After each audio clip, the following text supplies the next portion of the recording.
Welcome to Heroes Have Wings, the podcast that gives a voice to the unsung heroes of Army aviation. I'm your host, Jason Santiago. For the Army aviators, crew chiefs, and flight medics who put it all on the line in the heat of battle, this is their opportunity to share untold stories of courage, sacrifice, and unbreakable will. From their beginnings to the battlefield, you hear about their hardships, the moments of doubt, and how they overcame impossible odds to save lives. These warriors didn't just fight for survival, they put others above themselves, embodying the true spirit of heroism and selfless service. Ladies and gentlemen, welcome to Heroes Have Wings.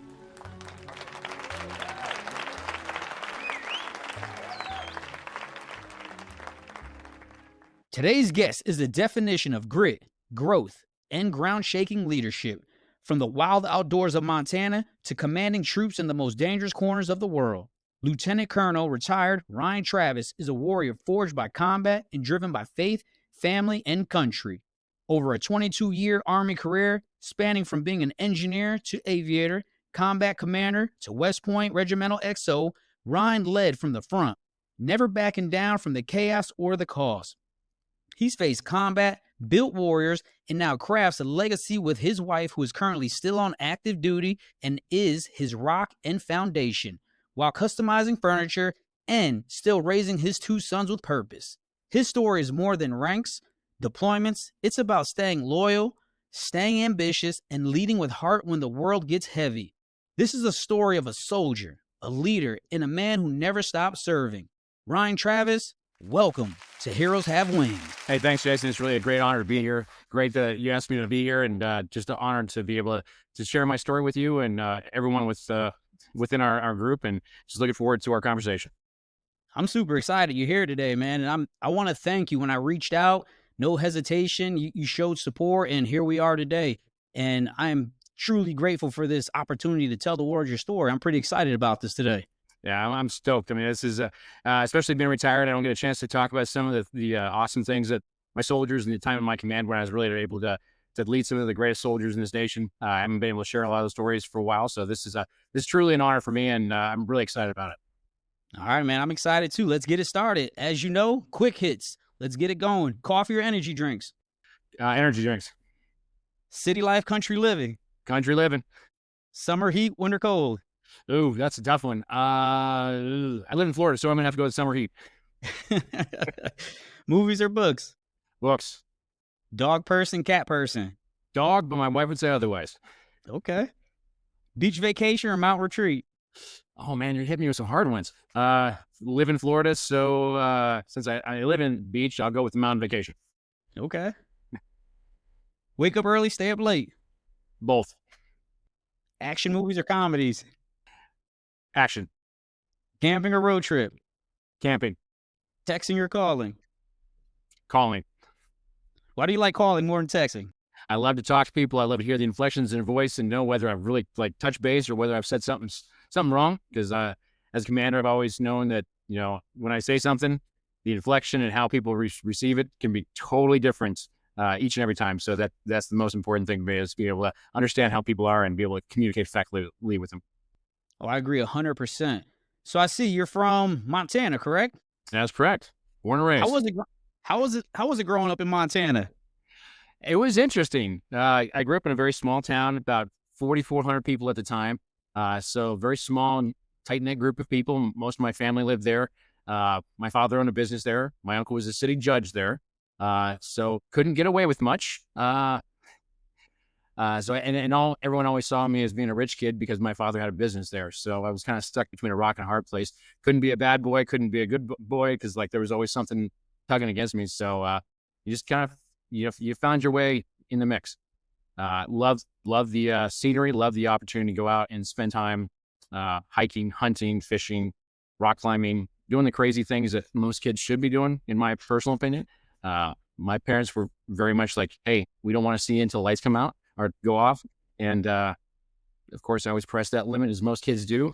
And since we didn't have cell phones at the time, when I showed up at 2:00 in the morning, I usually got my butt whooped because I didn't show back up when I should have. But no, it was a great life, and definitely love it 100%. Still trying to find my way back to Montana a little bit. whether it be in a summer cabin or going back there and living permanently. Unfortunately, my wife doesn't like the cold, so probably a summer cabin. Yeah, summer cabin, definitely. Now, your dad, what type of business did he own? So he owned a fly fishing business. He had his own storefronts. He used to be a fly fishing guide and a hunting guide. So as most kids do when they're trying to follow in their father's footsteps, they learn about fishing, learn about hunting. I always felt it was a great skill to learn. Just basically learning how to be an outdoorsman, learning how to live off the land, learning how to enjoy what God has provided for us, and enjoy every moment that I could spend outdoors. How important was it for you to learn those skills at a young age? Oh, it was, especially now as a father, I can't even tell you how important it was. It's just it really shaped who I was as a human being.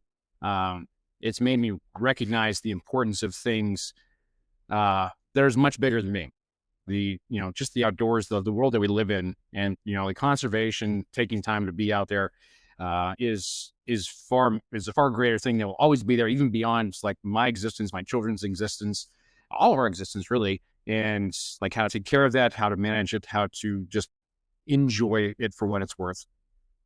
Nice. I agree with you 100%. Being the amount of time I spend out in the wilderness, in the woods, it made me develop that very fond appreciation for Mother Nature and just the skills I developed. So I definitely understand where you're coming from. Now, the relationship with your mom and dad, how was that growing up? It was difficult at times, like any kid. My parents trying to run their own business and manage different jobs. It was never a bad relationship. It was always just they were always busy doing things, trying to. I think, looking back at it, it was more trying to set me up for success and give me a better life. So they worked really hard. And Montana is not known for really great industrial jobs where you can make a lot of money. So you just had to work really hard to put food on the table, to have a good house, to have a good life. So because of that, I think sometimes when they wanted to be there, they couldn't. It wasn't because they didn't want to be there. It was just the fact of life of trying to make a good home. So I think a lot of times because of that, I had to become very self-sufficient and had to learn to do my own laundry, to cook my own meals, all the things that, we want our kids to be able to do today. And I think that just kind of enabled me to do so because they weren't there. Would I have liked to spend more time with them? Yes. But I think in the end, the time that I did spend with them was very valuable and very meaningful and pushed me to be the person that I am today. Yeah, definitely. Do you think with them working as hard as they did, when you became a company commander, which we're going to get to later, did that help you try to understand where your children and your wife may come from, knowing with the amount of work and the op tempo that later on you would face? Yes, absolutely. Especially, both my parents worked extremely hard, and I knew that it was always for a purpose. And then once I became company commander, and especially a father, then it really truly set in. As a company commander, there was still I loved my soldiers. I loved everything they did.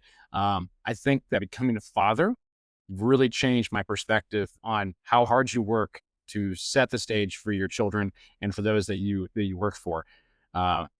Unfortunately, I was never a father when I was a company commander, but it was not shortly. It was right after becoming a company commander that I became a father. So already giving up company command, I became a father. So I truly understood the sacrifices and what you have to do. But it was an easy transition because I had all my soldiers, and I think that already that love for my soldiers and the love for working hard to make sure that they were successful, it already kind of transferred to me at that time. Though I'm sure there were some soldiers who wouldn't agree with that statement. But I truly did love every single one. And I really wanted to do my best for each and every one of them and set them up for success, even if it meant the detriment of my,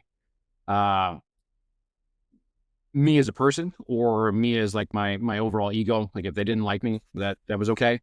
As long as they were successful, that's where I wanted them to be. Did you have any siblings growing up?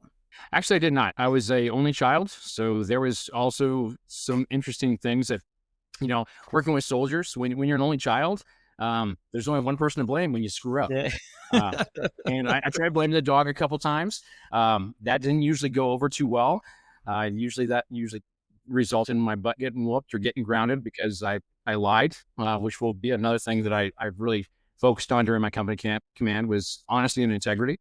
I felt that that was the cornerstone of every relationship and everything that we did in the military. And if I couldn't trust you, um, and I couldn't trust you in an aircraft, I couldn't trust you as my air crew, I didn't need you in my organization. And I made that very clear on day one when I was company commander. I pulled everyone in and I said, hey, I don't care how bad it is. Like, bad news is not like a fine wine. It never gets better with age. Just tell me the truth. Tell me the truth and I will back you up and I will do everything I can within my power to resolve the situation. But you lie to me. And that's kind of like how I learned growing up. Like, you lie, like, you're always going to get caught. So just tell me the truth. Agreed. Now, you being an only child, how important was it for you when you decided to start having children? Was that a factor? Did you want to have only one, or did you say, no, I got to have more than one so my children can have their own little ecosystem and grow up together? Interesting question, because my wife and I, being dual military, for years we thought, well, maybe that we just want to be dinks, dual income, no kids, and just travel the world. Then we had our first son, and we're like, wow, we just loved him so much. This is so great. Let's have another one. And then we had our seconds, and then we were like, crap, let's stop. Because being dual military, it was also, we were interested in doing a third, but we left. Going to third would leave man-on-man coverage and go to zone coverage. And we decided that man-on-man coverage was probably more beneficial overall in the long term. So we decided to stop there. So more than anything, it was just like, once we had our first, just the love that stemmed from like having him and the joy of that, said, let's have another. And then after the second, we said, nope. Definitely understandable. At what point in your childhood did you realize you want to join the military? Actually, it was fairly early in life. My dad was a Green Beret, served 3 tours of Vietnam. I always listened to him. He really didn't talk a lot about it. He had a few stories, but I mean, he was always very proud of it. He was proud of his service. My grandfather fought in World War II. I did have like lots of family members who were very proactive with the military. So military was always something that interested me. My dad watched, of course, at that time in the 80s, watched a lot of action movies. So always considered myself a badass, even though I don't know if I ever actually became that badass. Wanted to be there, wanted to be in the action. Growing up in Montana, I also did a lot of things that were very, I wouldn't say controversial, but just like cliff diving, bridge diving, bull riding, things that most people don't do in their life. But I was just kind of an adrenaline junkie. So the military kind of appealed to that adrenaline. So with you being a third generation, wanting to be a third generation soldier or, join the military, did you feel the pressure at all? Or your parents just, you do what you want to do? A little bit. I'm not going to lie and say that I didn't want to become a Green Beret, that there was a point in time I wanted to be a Navy SEAL. There was even a point when I got finally into aviation that I was really focused on going into 160th because I wanted to be part of that special operations piece. Not because I was necessarily dedicated to that mission, but it was just more for the recognition of it. However, I think after really reflecting on the decisions I made, the one nice thing about the 160th and a lot of special operations, they get a lot of money and they get the opportunity to train a lot. They have great soldiers there. There's great soldiers in everyday units like Alpha Company, 6101 Aviation. They're no different than the 160th. They're still great soldiers. They still need great leadership. They still need the opportunity to succeed and have those who advocate for their success. That's where I thought my leadership was best warranted, is to give those who didn't get the money, who always didn't get the accolades, to bring them up and pick them up and give them the opportunity to succeed, despite not having that name recognition of special operations. Because those guys, and we flew around a lot of SEALs, we flew around a lot of Green Berets, we did a lot of special missions, and they did just as many great things as some of the 160th and some of the special operators did. And that's where I felt that my calling was for. No, I completely understand. I think you hit the nail on the head. And this is one of the other reasons why I created Heroes Have Wings, because I think certain units with, just reason, just cause, they get a lot of recognition and a lot of praise. And I think a lot of people don't realize what the regular Army aviation units are doing, the infills, the medevac, and a lot of stuff that's going on. So it's just another opportunity to show people that, hey, we may not have the sexy title, but we are doing the hard jobs just like everybody else. With your dad being a Green Beret, uncle's a judge, your mom a business owner as well, who are some of the most influential people in your life growing up? So I thought about this long and hard. And I mean, there's a lot of people that have always been influential. Like my parents were always very influential. They've really helped groom me into the person that I've been. My grandparents. But I will have to give a couple shouts out to several of my teachers. Like especially growing up in a small town, teachers and coaches tend to be very influential people. And it's I would be remiss if I didn't say that there's a couple of people out there, Rod Beelan, Paul Gates, Chris Bausch. A couple of them were just great friends of my dad, but instructors in our school, my coaches on the football team, teachers within the elementary and high school and middle school, kind of grew up around them, and they always took me under their wing. Took me fishing, sometimes took me hunting. We're also there as my teachers. We're also there as my disciplinarians when I did something stupid, in lieu of my parents, and also were there to tell my parents when I did something stupid. So they kept me in check. While I was, at the time, I thought I was ill-advised when they did that to me. Looking back as a parent now, I do appreciate all their leadership, their mentorship, and their friendship throughout the years, taking me out. When my parents were always busy, they were able to take me out, go fishing, hunting, never questioned, what my parents were doing. They always knew that my intent to go out and be out and have fun was pure. So they were always willing to take me out and just spend that time with me and help groom me when my parents couldn't. You said something very important, and I think we are missing that right now in our country, and it's that sense of community, where the community did help raise each other. They held us accountable. I remember my mom used to tell me, your parents told you, don't lie, because I'm going to find out the truth. Exactly. The reason they found out the truth, because the neighbors would tell them the truth, or everybody knew everybody, and they would, all right, I'm going to call your parents. So we always got held accountable, and that's something I miss a lot, even being as a parent, to just have those people around that, you know what, if my child does something, I know that Jane Doe down the street is going to call me and let me know and hold them accountable. And that's something I do miss. Oh yeah, I do miss that small town feel. I miss that I mean, I also get texts everyone now and then. It's did you see what your children are doing? I was no, but apparently you did. So please tell me. Exactly. But it's what I've seen now is it's more in a derogatory fashions. We're trying to label our children as pariahs, they're doing bad things, rather than, hey, your kid did something probably ill-advised. Did it hurt anybody? Did it change his life? Did it change anybody else's life? No, but it's probably, if we don't adjust his perception of how to do things, it could influence him as a teenager or as an adult. So I absolutely agree. I think that the community, it takes a village to raise a family, and we've kind of lost that.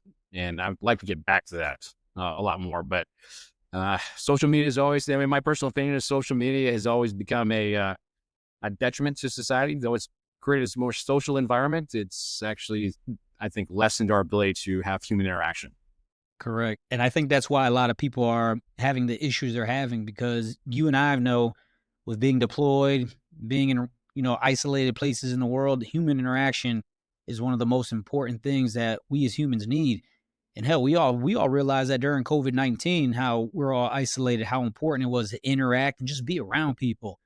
So I definitely get that. When you did decide to join the military, what did that look like, that process, and how did you talk to your parents about it? That was actually a very easy process, because my dad he really wasn't pushing me to go in the military. He knew I wanted to. But in Livingston, Montana, there wasn't a lot of opportunities to really become successful. I could have taken over my parents' business, which I'd actually was in the back of my mind. I was going to take over my parents' business, but having the money for college was not something my parents said, hey, do you want to go? It's your decision. You pay for it. That is the price of life. He's like, if you really want it, you're going to work for it. And so the only way I was going to get that money was to go in the military. I talked to a recruiter a couple times. And of course, when you're a teenager, you don't know what you want to do. You're trying to bounce back and forth. And finally, the recruiter called me at the right time when I was trying to figure out what college I wanted to go to, and figured out that I couldn't afford any of them. And he said, "Hey, I got some options for you." So he took me to the MEP station, and of course, like all recruiters, showed me this bogus, really awesome video of how awesome everything in life every day is going to be. Uh, and as we both know, it's probably BS. But I enlisted for 4 years to get $40,000, and then came back home and said, "Hey, I did it." And my parents were extremely proud of me, and there was no question about, like, "I can't believe you did this." It was like, "Hey, that's awesome." And everyone else in my community, a very patriotic community, was thumbs up, like, that's a great decision. And um, since my family had already been military, there was no question, and no one even hesitated to say, "Good luck." And and that just continued to trickle along into bigger and better things, which allowed me to go to West Point. And then from West Point to my wife, after my wife, I went to flight school, all those things just trickled down. And I'm very blessed for the entire career that I've had, and the opportunities that the military and all the soldiers around me have provided for me throughout the years. Definitely. You growing up, rural part of America, I grew up in a city. How important, or how to send a message to somebody out there in small country, small town USA, or in a big city, how important do you think it is that the military provides us that opportunity, us kids that can't pay for college because our parents aren't going to pay for it? How important is it to you and to everybody else for these children to know that, hey, the military is a good opportunity for you? Well, I think it's a tremendous avenue forward. Again, I don't want to get into politics, but I know that some of the other administrations have talked about how to pay for your college. Hey, you want to serve your country and get your college paid for? I think that's an extremely honorable way to get it. And you're doing a service to your nation. You're doing a service to yourself. You're learning some life skills. You're setting yourself up for success by going into the military. Maybe getting a little bit of discipline that you didn't have, gaining some life skills that you didn't have, going and traveling to places that you probably wouldn't have ever traveled before. And at the same time, gaining the opportunity to provide a college degree for you. Or if you even don't decide to take your college degree because of the 9/11 GI Bill way we move forward, you can provide it to your children. So there's so many things that are available that are so great with service to your nation. And whether you're from a city or from rural America, you can do so much with that. And it's not something that's given. It's just not a free pass. You're like everyone says, once you raise your right hand, you're signing a check for you that could be cashed for your life at any point in time. That's a big ask for a lot of people. And just to be able to do it and do it honorably, and whether you do 2 years, 4 years, 20 years, or 30 years, that's still a huge ask for anybody to be able to continue to put their life in line, just like first responders. And I think that the GI Bill offers a great incentive for those who wish to do that. And I don't care about giving money to people who serve 2 or 3 years. I don't like giving money to people who just think they should get it because they went to college. Correct. So that's my personal opinion. Yeah. But I think that is why military serves. And also, I think when you actually do have to put your life on the line for something, you have a greater perspective of what it means for selfless service. And then it allows you to go forward, not being entitled, but rather helping to advocate for other people to get the freedoms that we have. Agreed. 100%. 100%. One thing I want to add on to is you said selfless service. I realized I was taught selflessness when I joined the military, realizing that, I got these guys and gals around me that we're all we have. And at every cost, we're going to do whatever it takes to help each other. And I think the military is a great place to really teach you that selflessness, that genuine selflessness, where you will help people no matter what they believe, where they're from, what they look like, whatever the case may be. We're all on one team, we're all one fight, and we're here just continuously helping each other. So that's another valuable lesson I learned being in the military, that selflessness. I had a friend ask me, they said, "Where did you get your selflessness?" Because I still carry that characteristic to me to this day. I'm willing to help anybody. And they asked me, "Where did you get that from?" I said, "I got it from the Army." I don't know I don't think I had it before I got to the Army because we're all selfish. You know, we all have a little bit of selfishness in us. But I said, when I got to the Army and I realized that there are other people around me, we're all embracing the suck, that's when it really hit home for me. Oh, absolutely. I agree 100%. I think when you actually have to look the guy left or right of you and say, my actions could literally influence their life, their family's life, everybody in their family, their kids, their wife, their spouse, their husband, whatever the case may be, because of an action that you did, you truly understand the meaning of selflessness, because now every decision isn't just about you.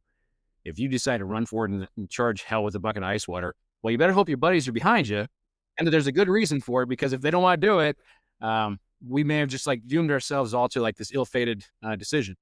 And I mean, and you know, it's a big part of being a commander, being a first sergeant, being an NCO, you know, we're also being a pilot of command. Every single decision we make truly influences everyone on board. Right, wrong, or, you know, are good. They, every day there's a decision to be made, and that decision truly impacts not only yourself, but somebody else. And I think that is one of the beautiful things about being in the military. If you're in the civilian sector, you make a bad decision, most people just write you off. They don't really care. They're just like, whatever. You get fired. They don't care. They don't care about your family. Nothing, you know, something happens to us downrange. First thing is, you know, you have something goes on downrange. What are you doing? You're calling the family. That's the first people we call. Get fired or somebody gets killed on a job in a civilian sector, we don't call it family. We just like we tell somebody else to call it family. We don't take responsibility for it. So it's like that selflessness in being able to really understand that you are not the only person on this earth, that the world doesn't revolve around you, is more important. Definitely. What year did you join the military? 1996, October. So my official date was October 13th, 1996. That's when I signed my contract. What was your first MOS? I was a 62 Juliet, which is a heavy construction and demolition specialist. However, I spent most of my time as a 12 Bravo, which is basically a grunt with explosives, and slightly cross training on some of the stuff that I did, you know, heavy equipment originally. So, where'd you do basic at? Fort Leonard, Missouri. So I went down there and learned how to blow stuff up and drive heavy equipment and bulldozers and stuff like that. Enjoyed it because I was also, some of my extended family from the Travis side lived in Rolla, Missouri. So it was the first time I ever got a chance to really see some of my extended relatives when I did have furlough when I was down in Ante. Why'd you pick that MOS? So originally I wanted to become an architect. So my college money was going to be dedicated to becoming an architect, and construction was kind of a field that kind of like led into becoming an architect. Understanding how to build things and blow things up, I guess, was a logical choice. Honestly, I was supposed to become a construction. I don't even remember the MOS, but it was supposed to be construction. They didn't have any spaces available. And I got up from the recruiter's table. I'm like, well, I'm done. He's like, no, hold on. Let me show you. And he popped in his VHS, shows you how old I am, and showed me all these guys driving around the battlefield with these, you know, AVLBs, bridge launchers, and blowing stuff up. He's like, this is what you're going to do on a daily basis. And like, you're going to blow stuff up and you're going to cross-train and learn how to build stuff up. Like, that sounds really cool. Well, that's not how it happens. As you probably know. But I still, that's why it shows that. And it really kind of set the foundation for just, I think from going from being enlisted to an officer, that was a pivotal thing for me, because I know what it feels like to be yelled at by my NCOs. I understand, hey, I may be this really smart. I'm not the guy with the most experience in the room. And sometimes that experience is worth more intelligence than anything else. So I learned that at a very young age, not only from my parents, but then going into the military. So those 4 years as an engineer helped me to build a lot of trust in my NCOs, build a lot of confidence in their capabilities and what they brought to the table. And I say that now because like going through West Point, don't get me wrong, great institution and a lot of great officers and people come out of the institution. But I also know that there is a learning curve. Many of the officers who continued on beyond captain learned that their NCOs were the foundation of the organization, and you got to trust them. You got to rely on their abilities. You got to rely on what they've seen, what they've done. But for some of them, it took them getting to captain, sometimes major, to get to that location. Whereas I kind of started off, I was already there. I already trusted them implicitly in their decisions, but I also knew when to call BS as well, which was rare, but I also knew when to. So, Yeah, I definitely agree with you. I did see the distinct difference between, West Pointers and then the prior service officers that, they grew up with their NCOs. They saw how the first sergeant NCOs worked and the experience, and that was very valuable. And I know it helped you later on as you became a commander and trusting.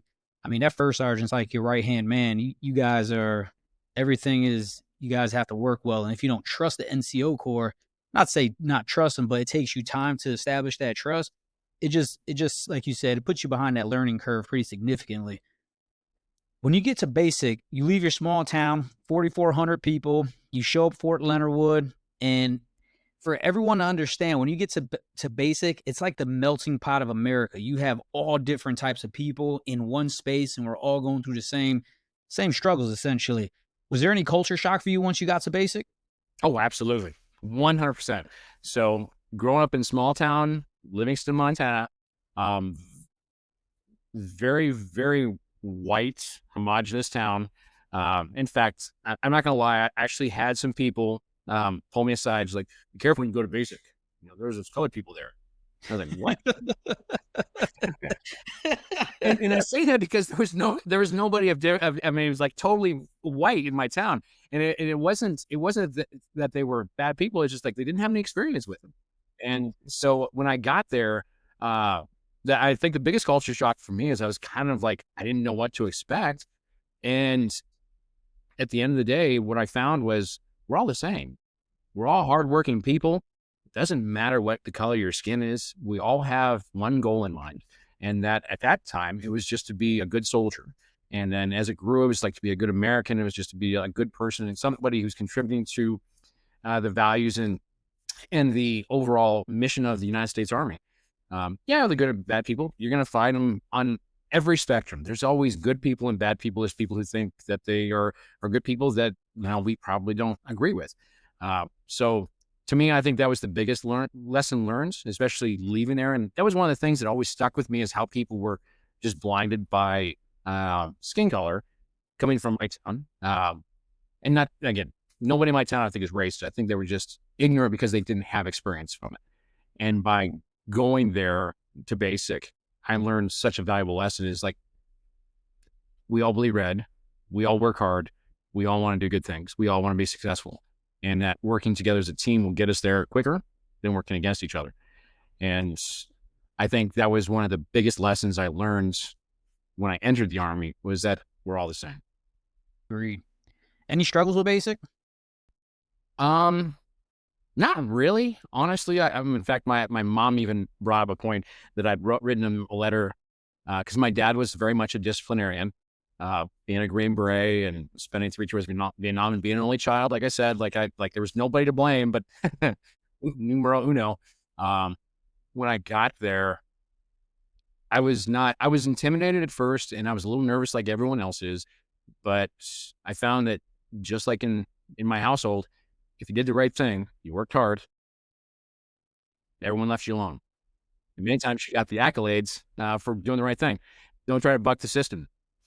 And my mom even said, like, you wrote the letter, says, oh, compared to Dad, it's like the drill sergeants are a piece of cake. So no, actually, I was very welcoming to it. I found that working hard gained me accolades, and that working hard also gave me peace of mind knowing that I'd accomplished something with my teammates and those around me. And it wasn't just me now. It was we all gained from working hard. So basic and AIT really was never a tough thing for me. And the assimilation in the military actually was very, very smooth. And also, because I did basic, I did use maps, which was the United States Military Academy Preparatory School, and I did West Point. Each one of them had a basic training. So I've done 3 basic trainings, which is probably 2 more than I wanted to do. But everyone was also an assimilation into a different kind of organization where really it wasn't about me. It was about being part of the team and assimilating the team, and just acknowledging that and moving forward. So I kind of became very familiar with that, and I welcomed it, actually. What accolades did you get in basic? So I was really good at running. So I was one of the fastest runners out there at the time. Fortunately, now that I'm a little bit older, I can't run as fast as I used to. So I was one of the speed demons. So I got that. I was always, I got some accolades I was platoon guy, as they used to call him. So I was one of the platoon leaders, so to speak, when you're in basic, which taught me a lot as well. Because again, growing up as an only child, there was kind of a binary decision, right, wrong. You either screw up or you don't. Those leadership positions also taught me how to deal with people. While there may be a binary decision for me, it's not always a binary decision for other people. And learning how to get people to buy into decisions, despite their differences, was one of those crucible lessons that I learned going on throughout there.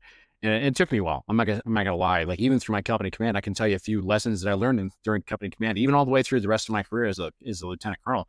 How to get people to buy in, how to get people to understand why the decision is important and why they should follow along rather than buck the system.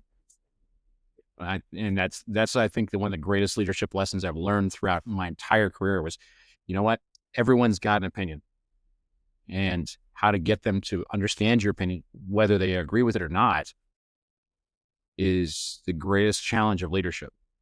And if you can get them to buy in and jump in and be with the team, support the way forward is the best way.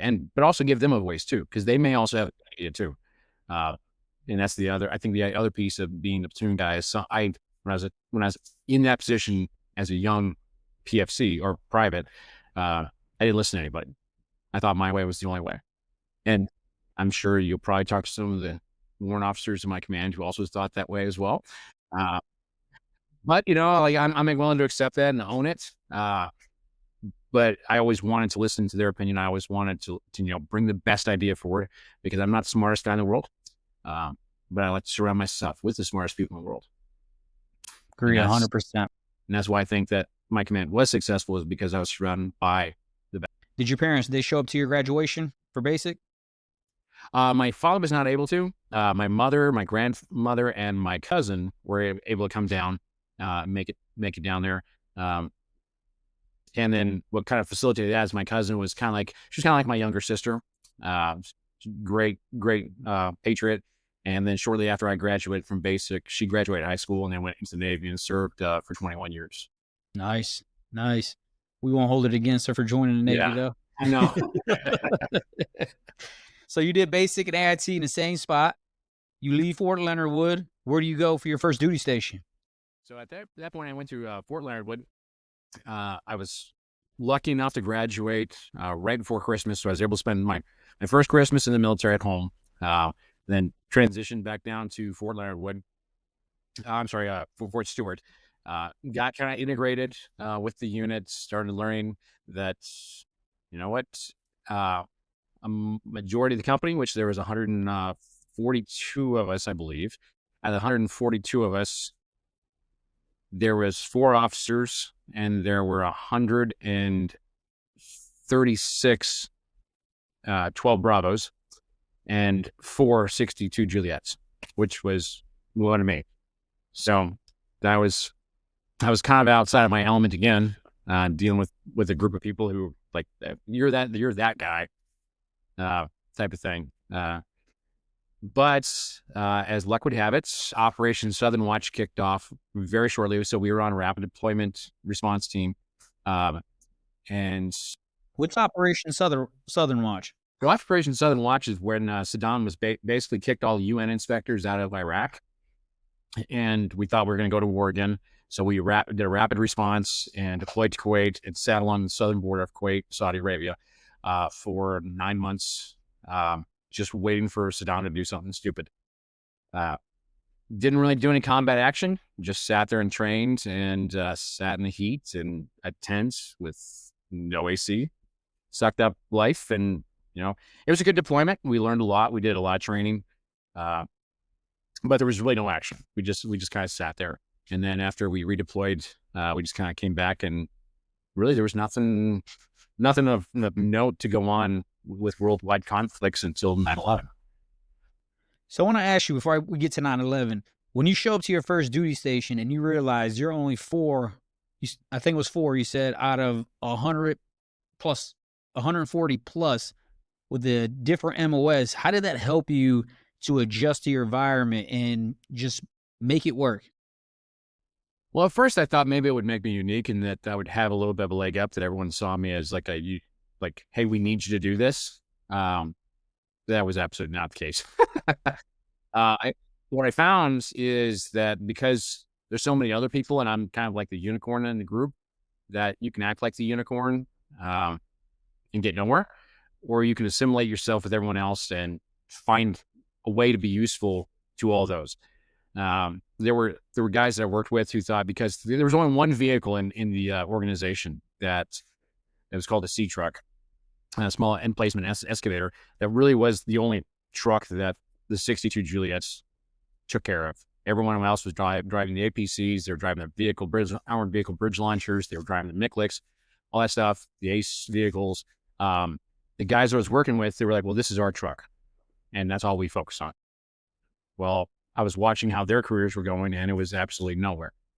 So I decided, like, hey, well, let me learn how to drive an ACE. Let me learn how to do this. Let me be the armorer. Let me get involved in every operation. Let me start becoming a 12 Bravo. And through that, I gained the respect of the other 12 Bravos.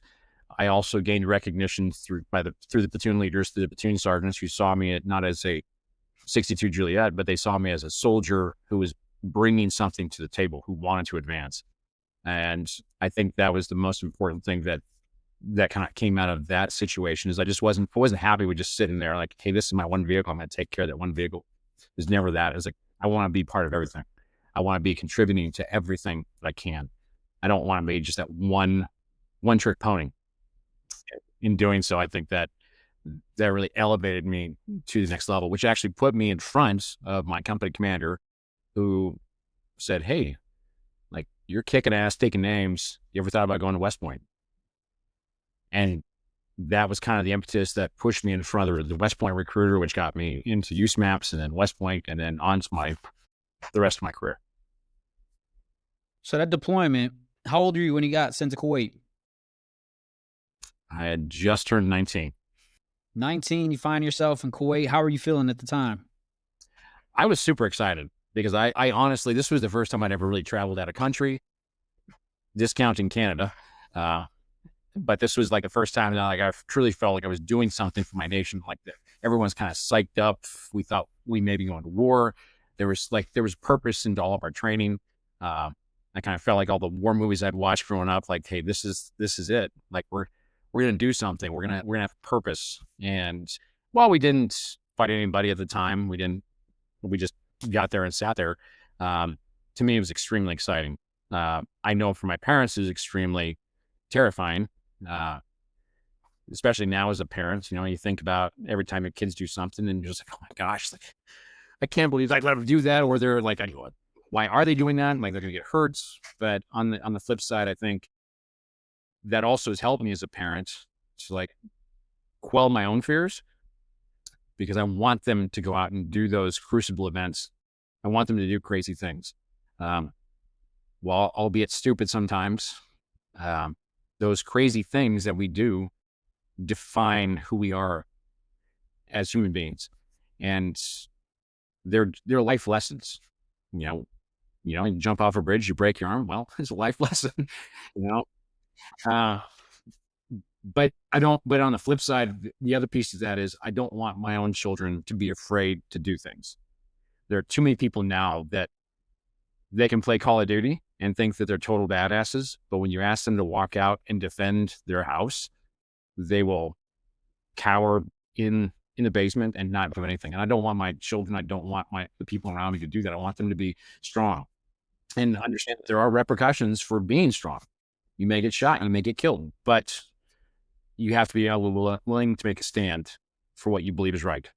And that level of intensity, I think, is something that is hard to transfer. You gotta live it. You can't explain it. You just gotta go out there and do it. And the Army, I think, is a great opportunity to live and learn those things.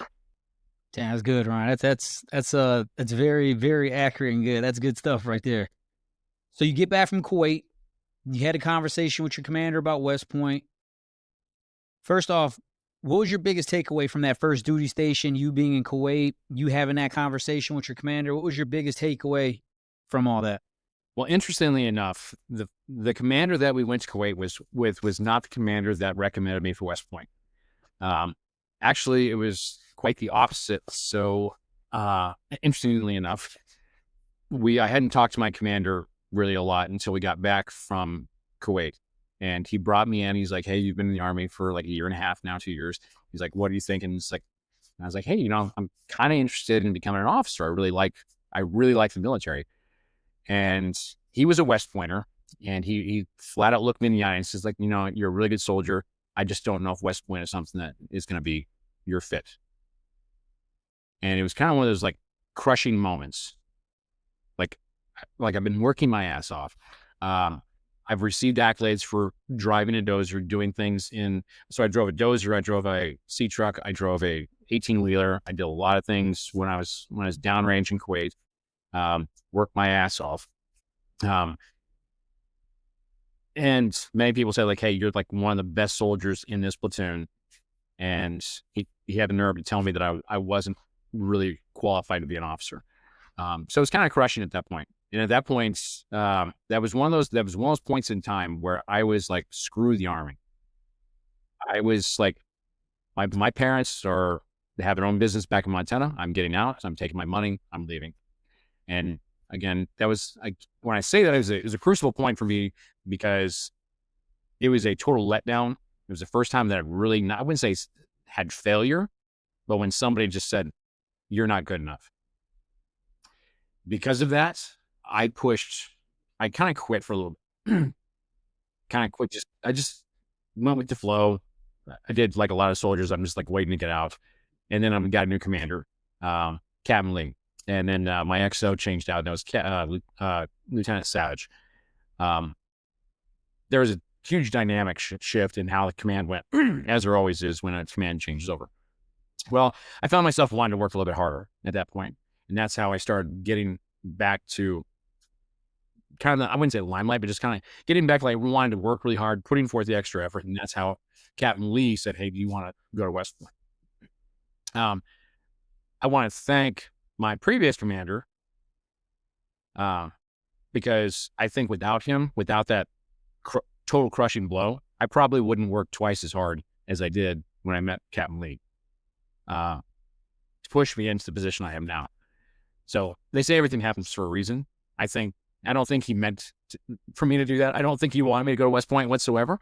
But because of what he did, that actually pushed me into a trajectory to go to West Point. So I do want to thank him wherever he's at. He's probably long retired now. Let me ask you, when you became a commander, how pivotal was that experience with that commander? Because I think a lot of leaders don't understand the impact. Even when they don't mean any harm, they don't understand the impact that they have on someone's life. A coach, a commander. When you went through that experience and just having his opinion crush you like that, how did that help you become a leader later on? Because that is a big deal. I think it helped me to really look at every opportunity that I worked with every single person as a moment to move them forward in their career, even harder, but not like figure out what makes them tick. And I have several stories in several people that I worked with. A couple of them my approach didn't work as well as I had hoped. I had one soldier who I felt when I was a commander, phenomenal pilot. I thought he was doing great things, and I pushed him really hard in the cockpit when we were flying. He came back to me and he thought that I was pushing him too hard. And I'm not gonna lie, he was also a man of color and said, "I think you're racist. This is why you're doing it to me." And I spoke to him and I was like, "No, it has nothing to do. Like, I don't care about your skin color." It's like, "You are one of the most talented pilots that I have here. You have a God-given talent and you're squandering it. And I think that by pushing you harder, I think you can achieve greater things." And it's like, that's why I'm pushing you. It's not because of anything else. And, but also what that allowed me to do is also look at my approaches. How do I approach things? Maybe I'm approaching things in a binary way, like how I would receive them. Like when I receive negative feedback, I'm quick to like, I'm going to fix it. Cause that's just who I am. People don't work that way. People receive negative feedback differently. So how do you get, and I think that was also a crucible thing for me, is like that, cause that really hurt me a lot. Cause when he told me that he thought I was racist, like that broke my heart. Cause he was a great pilot. I thought he was one of my friends. And like, that almost brought me to tears when he came in my office, to tell me that. And it was everything I could do to hold back my hurtfulness. Like I had just been like crushed that he thought that. But because of that, I think that made me a better leader, because he showed me that I was not approaching every situation like I should, that I need to find different ways to approach people to help them become greater than what they believe they can be. And that was a great lesson for me. And, I only hope that I can carry that forward. And I can tell you that, even as all commanders do, I've failed every step of the way along my journey.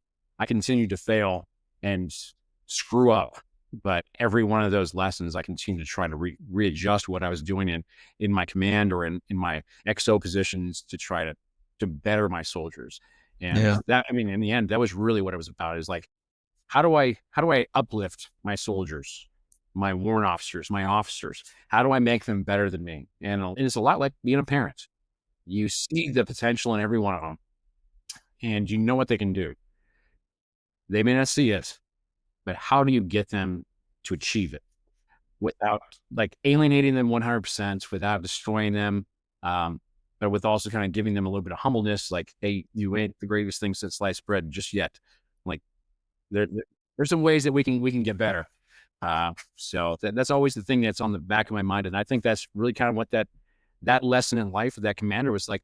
Hey, instead of like crushing my hopes and dreams, how could we pick me up? But on the flip side, if he hadn't crushed my hopes and dreams, would I have been here now? So it's always that, what came first, the chicken or the egg kind of question. Now, you said something very profound. I think failure is life's greatest teacher. We have to fail, and we just have to learn from that failure and just continue to get better and get better. And I was having a discussion with one of my friends a few days ago, and it's when you're leading and dealing with people, nothing's ever binary, like you said earlier. Nothing's ever black or white. When you're dealing with people, we live in that gray area because a lot of people are different. One person may not be receptive to a certain type of leadership. One may be receptive to another type. So leaders have to be very flexible on how they do things, because like you said, your goal as a leader is to get everybody to buy into the vision. And once they buy into the vision, we start moving forward. But when Captain Lee came back and gave you all that hope, what was that process like with you? Your fire is now lit again and you trying to get to West Point. What did that look like? That was just like everything that I could do. Like, I wasn't married. I didn't have a girlfriend. Like the Army kind of was my life. Like it was just like everything was focused on one thing at that point: being successful from the unit, being focused on getting to West Point and doing everything I could to make that transition. Part of it was not just me. It was not letting my folks down now, because now I've told my folks that I'm trying for West Point, so they're excited. They're trying to pump me up. My company commander, my executive officer, both West Point graduates, they're trying to help me out. So at that point, And then my platoon sergeant was also trying to help me. At that point, it wasn't about me. Like, it really was, all these people have put all their faith in me. I can't let them down. And that's, I wouldn't say that the pressure wasn't a bad thing for me. It forced me to work harder, put more time in, put more effort in, do everything I could to be successful, because now I've got all these people looking at me that have now put their trust, their faith, their effort, their name behind me. And I'm not going to let them down. And that was a great feeling in some ways. It's also a very scary feeling, because just like anything else, you don't ever want to let people down. And I think that's also kind of like a driving factor of being a commander. You never want to let your folks down. You want to do everything you can to always be leading from the front, to give them every opportunity, to always help in any way that you can, and just never let them down. And I'll tell you, like, there was times in my command when I screwed up, and you can even ask the guys in the command, like, when I screwed up and I was caught, and they called me out, I had no issues coming forth and saying, hey, I screwed up. I even took a few ass chillings from a couple warrant officers from a few bad flights, which I'm sure we'll get to in a bit. That I will definitely regale to you. But I wasn't the person who always believed that they were always right, always the best. But most importantly, I just didn't want to let anybody down. And I think that's kind of the driving factor of, like, a lot of my career, a lot of, like, my time going into West Point. Never want to let somebody down. And, it wasn't about me. It was about the people around me. My decisions always led to, especially when you become an officer, my decisions will always lead to somebody else's life changing. And I don't want to let those people down. And that's how I kind of, like, envisioned everything I did as an officer, whether it was good, bad, or indifferent. That was how I had to look at things. And that's how I still look at things. Like, what is going to make my family better? What is going to make the people around me better? What is going to make my organization better? Even if it hurts me, what is the right thing to do? Where do you go after Fort Stewart? So at Fort Stewart, I was accepted in the United States Military Academy Preparatory School. So I went to Fort Monmouth, New Jersey, and I spent a year there, kind of integrating myself into academia, and figuring out that it had been several years since high school, and also high school in Montana was not the level of academia that's probably going to make you successful at West Point. So after a failed exam in mathematics, I realized, okay, I just had my ass kicked. So I decided to buckle down again and look at everyone who's, like, put their faith and confidence in me. And I buckled down and worked my ass off to start getting the grades I needed to go into West Point. Is that prep school? Is it mandatory for everybody? It is not. Usually it is a segue a lot for students who didn't quite make the cutoff coming out of high school. And for most part, it's for a lot of soldiers who want to go to West Point, maybe didn't get accepted or decided to make that transition to West Point after realizing, like, hey, this is kind of the path I want to choose. And really, it's not meant to be as a derogatory thing. It's more only meant to get you up to speed, because once you get into West, things run 900 miles. You have to be a military student, so to speak. So you have duties as a military. So as a plebe, you're private. So you have duties that are kind of military-esque. You also have to perform all your collegiate duties, which is go to school and make sure that you can complete all your academia, and you have to do a sport. Unfortunately, many students just don't have that capability because coming from the military, because that's not what they were focusing on moving forward. So the prep school is just meant to try to get them on par and set them up for success moving into the academy. Made a lot of great friends at the prep school. Learned a lot about myself at the prep school. At the prep school, you still have to do military duties. So they give you first sergeant duties, commander duties, leadership duties that help bring in your leadership style, and learning methods. Teach you a lot about math and English and stuff, get you back up to speed.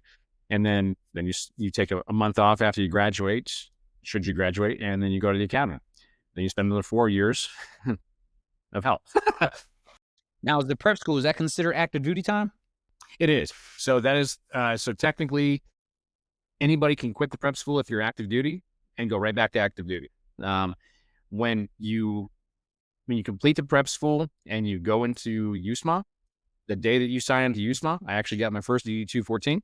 And then I literally signed my DD 214, walked over to the next room, rose my right hand, and became a cadet, and was right back into active duty service.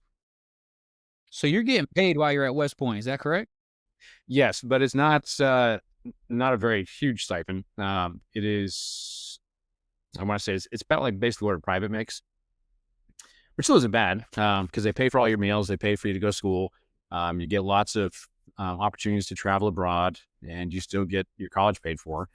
You get a small stipend, because what they do is they take that stipend and you pay for your books, you pay for everything, your computers, and all things a normal college kids would pay for.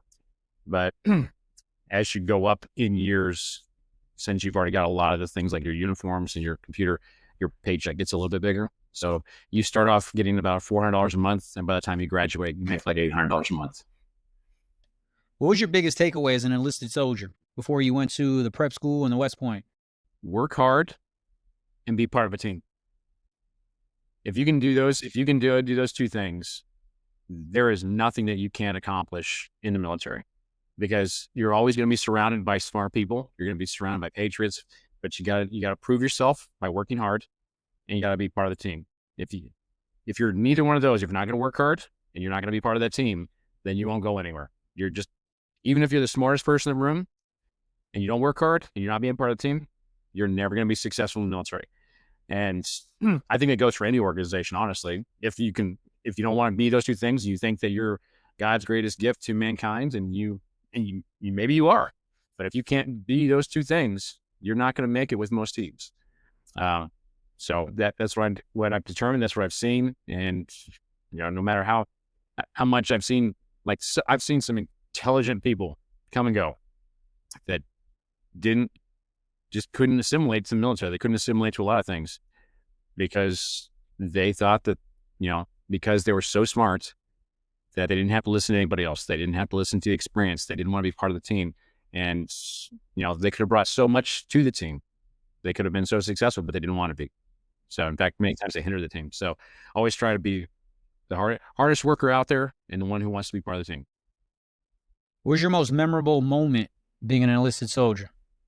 Got lots of them, but I think the one time that stuck out to me, it was probably one of my more crazy times. So this was when we were deployed to Kuwait. We were doing a desert operation, and I was driving a D7 dozer, and we were digging basically M1 Abrams, the firing positions across the desert in practice to like a possible invasion. So we were just driving across, and we were just digging. And I started digging on Monday morning, and finally it was actually Friday evening, and I was starting to see spots. I was like, we had been moving all over the place. I was the only dozer driver out of the entire organization. So everyone was getting sleep, and I was just digging, and no one really noticed. Even the platoon leader came up to me because I got down on my dozer because I was kind of like falling over the place, and he's like, "What's wrong?" And I was like, "I'm not feeling right." He's like, "When's the last time you got some sleep?" And I was like, "Monday." And he's like, "Monday?" He's like, "Are you shitting me?" He's like, "You realize it's Friday?" And I was like, "No idea." Like totally lost. He's like, "Get in the back of my Humvee now." He didn't even think about the mission. He just said, "Get in the back of my Humvee." And there was a cot back there, and I slept for 17 hours straight. He drove me around the entire, like he was driving between all these people in all these different places, and I slept for 17 hours straight, and I didn't even feel a thing. And when I woke up, he was like, "Are you good?" I was like, "Yeah, I guess." He's like, "Don't ever do that again." And that was something that really stuck with me. That was something where like he had screwed up. He didn't check on me when he should have, but when he figured out that like I'd like pushed myself way beyond what I should have, he just said, there was no question. He just said, "Get in my Humvee, sleep." And that to me was like a leader. Like and since I was the only dozer driver, like the mission stopped, but he didn't care. He didn't care how long I slept. He didn't try to wake me because the mission needed it. He just he knew that I already pushed myself. And then when I got up, he said, "Are you good?" I'm like, "Yeah, thank you." He's like, "All right, let's get back out there and don't ever do that again." He's like, learn your limits. And I mean, I think that was probably one of the most memorable things that I remember of that time being enlisted is like, you can push yourself to the extreme. But then you start becoming ineffective. And then looking back at it and the reflection on that decision is my inability as a young soldier at that point to stop and tell him like, "Hey, I need to stop," caused the entire mission to stop for 17 hours. But he was willing to take the ass chewing for it. But on the reflection piece for me as a commander looking for is like, learn where your folks' limit is. There's a time when you can push, but you don't keep on pushing. You got to learn to stop and manage the missions, because the mission shouldn't stop for 17 hours. Stopping for an hour, 2 hours is fine, but 17 hours, that's a huge lift, especially after being in combat multiple times. Stopping for 17 hours is a huge lift that the entire theater feels, especially when you're a helicopter commander. So you can't do that. So that was a huge lesson, and probably one of the most memorable things, but also like one of the most benevolent things I've ever seen a lieutenant do, because I know he took a huge ass chewing for that, because he didn't manage me and I didn't manage myself. So, but he'd never even said, I knew he did because the platoon sergeant told me. He's like, that lieutenant was in front of the boss's office for like an hour and a half taking an ass chewing for you. And of course, at that time, I didn't really understand it quite as much as I do now looking back at it. But that was pretty huge, and definitely a memorable lesson, and something that I will never forget him for that. So I think it's a good thing and a bad thing. Yeah, I think it's amazing how you're learning these life lessons at a young age, because they're going to apply to you in the future, Ryan. You knowing that, hey, I do have to really manage my people, make sure I know, you being an aviator yourself, I have to understand what my limitations are, because now I put everybody at a detriment, right? So it's crazy how we learn things when we're young, and then we really don't see it until we're sitting back thinking, man, I remember that time when I went through this, and that, and it all starts coming together. It's amazing how life starts putting all the pieces together, and you're sitting there thinking, man, I missed it back then, but now I get it now that I'm here. When you got to the preparatory school, I know earlier you said you went through 3 basics, so you had to do a whole basic at the preparatory school again? I did. So basically very similar to a normal basic training. I think it was only 6 weeks versus the typical 9 weeks. But it sucked, like all basic training. Like you still had to do almost every single thing, still go through, the shooting, drill, ceremony. Because while half the student population has already done it, the other half is coming from high school. So there's still some assimilation with them. So there was a little bit, I want to say there was a little bit of discourse, a lot of headbutting, because of course you have a lot of seasoned soldiers who've already done it, and they're looking at all those brand new high school students going, "Come on, man, just like right face, like know how to clean your weapon, like make your bed," things like that, just basic stuff that we took for granted. So in one way, it was a really good thing for a lot of us, or at least for some of us, to understand, see that, because it helped us become, I think, better officers. Because what we learned at West Point, it wasn't about how much you knew. And again, I think it kind of comes back to that lesson as a commander. It's not how much you know, it's about the people you surround yourself with. And if you have knowledge and you don't share it to become a success, like make everyone else around you successful, then you're not really a good leader. You're just a person who's trying to advance yourself. And if you're just advancing yourself, it will always come out. And people are always going to see you for what, if it's a spade, it's a spade.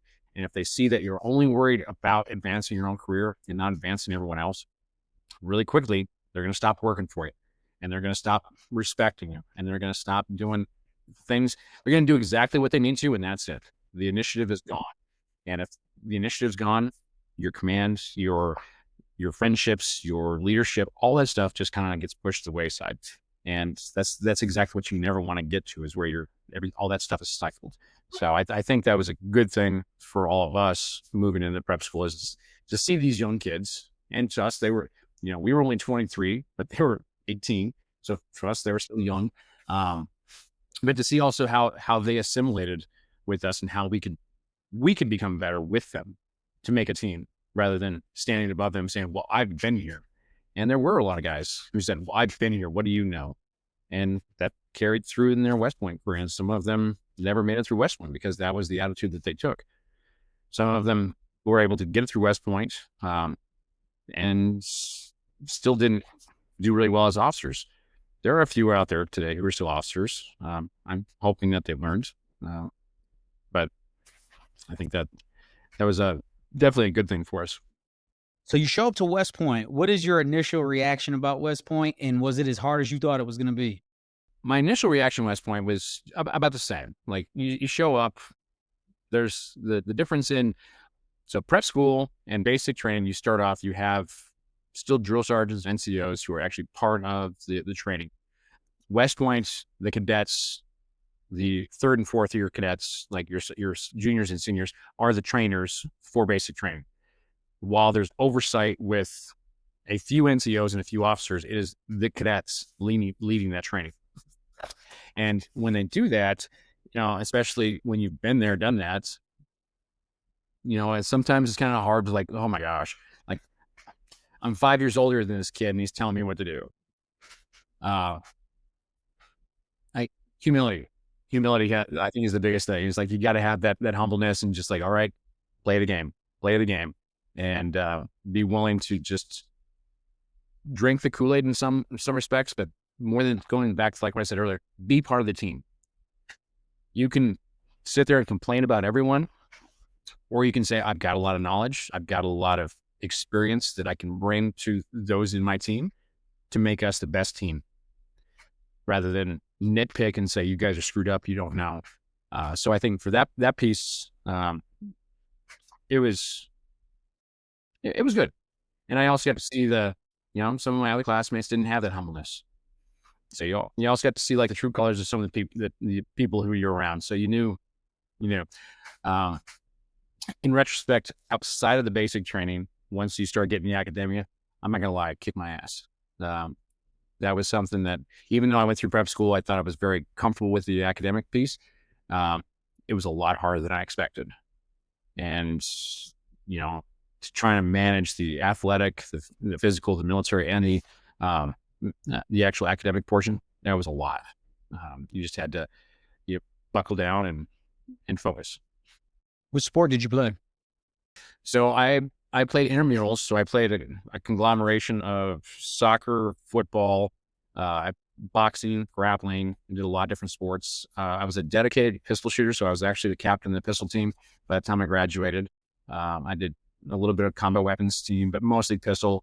And the intramurals, they were great because I could always bounce back and forth between different sports based on just fun. Plus, pistol took up a lot of my time, so dedicating myself to like a football and I was, honestly, to tell you the truth, I was never good enough to be like a tier 1 football player or a soccer player, so the intramurals were perfect. For we got a high school girl or guy listening right now. They want to go to West Point. What advice would you give them? So plan early, because the way that, so I do have a unique experience, because not only did I go to West Point, but I went there back as a TAC officer later in my career, and I got a chance to really look and peek behind the curtains of how we kind of go through assimilating and bringing other cadets in. So and the reason why I say plan early is plan early because you're going to have to get congressional or senatorial nominations, or vice presidential or presidential nominations, and those things take time. So you're going to have to, like, if you want to go to West Point, you're probably going to have to plan at least 2 years in advance to your arrival at West Point, at least. Your grades are extremely important. So it's always best to be the valedictorian, the salutatorian of your class. However, just have good grades. Like, focus on that. Try to maintain at least a 3.5 average within your grades. And it's not going to preclude you if you don't, but it just makes it more difficult. Play sports, any sport, really doesn't matter. It's just the ability to manage your high school education, your sports, and do a multitude of different things at the same time and still be successful. Anytime you can be a team captain, that always helps. But again, most of all, just play because you want to play, and just focus on being a part of that team. Yeah, team is always one of the things that kind of always a set a factor when you look at just being in the military and doing anything, getting into West Point. If you can do community service, if you're a Boy Scout, Girl Scout, those things are important because it shows that you have a higher calling for something other than yourself, some selfless service, trying to help the community, be part of the community. And I think that the last thing is just be authentic. I think that's one thing that we've lost here recently is just authenticity. We're so worried about success that we forgot about being authentic with people. We just want to say, this is what you want to hear, so I'm going to tell you what you want to hear. No, just be you. Be the person that you want to be. And when I talk about leadership, it's like, try to be the leader that you want to be led by. If you can be that person, because we're not all like, I have lots of leaders that I really would love to emulate and be like them. Unfortunately, if I am like them, I'm not authentic. I'm not being the person who I should be. I'm just trying to mimic what they're doing. And by doing so, I lose that authenticity, and I lose the ability to really connect with my soldiers because I'm more worried about being that leader than I am about being myself. And through those leadership lessons and being yourself, you're going to find your own path. And again, that's the experience piece that you just got to get out there. You got to do it. You got to fail. You're going to make mistakes, and you're going to get knocked down. You're going to have soldiers who get mad at you. They're going to talk about you behind your back. You're going to find your name written in a bathroom stall that has something derogatory on it. And sometimes you're going to get mad at it. Sometimes you're going to look at it and go, you know what? I probably was being the asshole. Maybe I need to adjust something. Soldiers do things for multiple reasons, and you can take it for what it's worth. Sometimes they're learning lessons, or sometimes they're just like, okay, I got to push this aside, compartmentalize it. It hurts, but I'm not changing who I am because I'm going to be authentic. I'm going to do exactly how I feel. I'm going to be that moral leader that I believe that I am.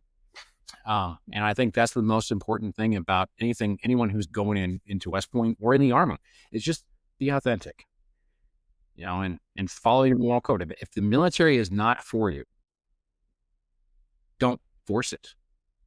There's lots of other callings that you can be in and be successful and still support the military, support others. But if you go in the military because your mom and dad really wanted you to do it and you don't really feel there and you try to assimilate and it's just not working for you, don't, because it's just going to make you unhappy. And if you're not happy, you're going to make your soldiers unhappy. And if the soldier's unhappy, well, you know how it goes there. It's going to make life miserable for everyone. So try to be that authentic person and try to make it uplift everyone that you can through your authenticity. Yeah, that's a good nugget right there, Ryan. That is I hope the audience really listens to that message of being yourself. I think a lot of people live that lie of trying to be something they're not. And in the process, they truly lose who they are. But man, being authentic it's something I even try to be as I do the show, as I was a business owner, as now I've been a civilian the last 10 years. I'm just trying to be myself. And it's like you said, it's a process, but just be yourself every day. And that's a golden nugget right there. I really appreciate that one. What was your most memorable moment at West Point? Wow. I've got two. One of them was when I met my wife. So I won't go into the details about that because that's probably a little bit more romantic than we need to talk about. But I met my wife as a cadet at West Point, and she was a cadet as well. Was it a love at first sight? I need to know that at least. Pretty much. So we met on the pistol team. If anybody must know, she has outshot me. She's an All-American pistol shooter and seemed to always get the accolades more than me. So what I also know is that because she shoots really well, if I ever piss her off, I probably won't make it out of the house alive. So, and also she's still an active duty soldier. So she knows how to handle weapons. So that was a pretty memorable piece, but I think the most memorable was a moment of failure. And I had a lot of leadership positions. I did very well at the academy. But I think the moment when I probably learned the most of myself, and I think that really has stuck with me. So I was the captain of the pistol team my senior year, and we were going out for basically our final match. So we were competing against it was basically kind of like the Super Bowl of shooting. And I had a lot of confidence in myself, but I also let myself feel the pressure of the match, and I shot horribly. And my coach came to me and he's like, "Do you want to shoot again for the next match?" So we had 3 different pistols that we shot, and I'm like, "Coach, I got it." Super, like, I pumped myself up. I'm like, I got confidence. I'm going to do it. I'm going to bring us back. And I didn't. I actually put more pressure on myself than I should have, and I shot even worse than I normally did. Not only did I spoil my chances for All-American myself, I also put our team in 3rd place overall in that year, which was the first year that we had lost because the Army had won every match for like the past 9 years, and I was the first captain who lost first place. So I think that the piece of that was most salient to me was confidence is good. Overconfidence and not realizing your weaknesses cost you everything. Cost our team. It cost me my All-American because I put so much pressure on myself to be successful that I failed everywhere, to include myself. And in that moment, I realized one thing. It's like, confidence is good, but self-realization of your capabilities at the time is the thing that's really going to take you further. It's just like that soldier who's been up for multiple hours that wants to go on that super secret squirrel mission that just popped up, and you know they haven't slept in 24 hours. While they may be your best crew chief, they may be your best warrant officer, your best flight officer, whatever, you know that they've already pushed themselves to their limits. Is it the right thing to do to put them on a mission? Well, they're probably going to be pissed off at you for not putting them on the mission, especially if it gets lots of accolades at the backside. It was probably in their best interest. And that was probably the most salient thing that I remember from that is like, we're all good, but there's also a time that we pushed ourselves beyond our limits, our capabilities. And it's time to allow other people to succeed and bring the team forward. And again, back to that teamwork piece. If I'd have trusted my team and really looked at myself in the mirror, I would have said, no, coach, you need to put in Matt or Bobby and win this match. And I didn't. I had a little bit too much pride being the captain of the team. And I wanted to be part of that. I wanted to be the guys who took them to victory. And in that, I also learned that, I was the captain. Even though I didn't shoot, I still would have been victorious. When we walked on that stage, we would have been victorious. I would have been there with them as the captain. But my pride prevented us from winning. And even though I was asked by my coach, I couldn't let it go. And we lost everything. So to my teammates who are probably maybe watching, I do apologize because we didn't take first that year. They took it the next year.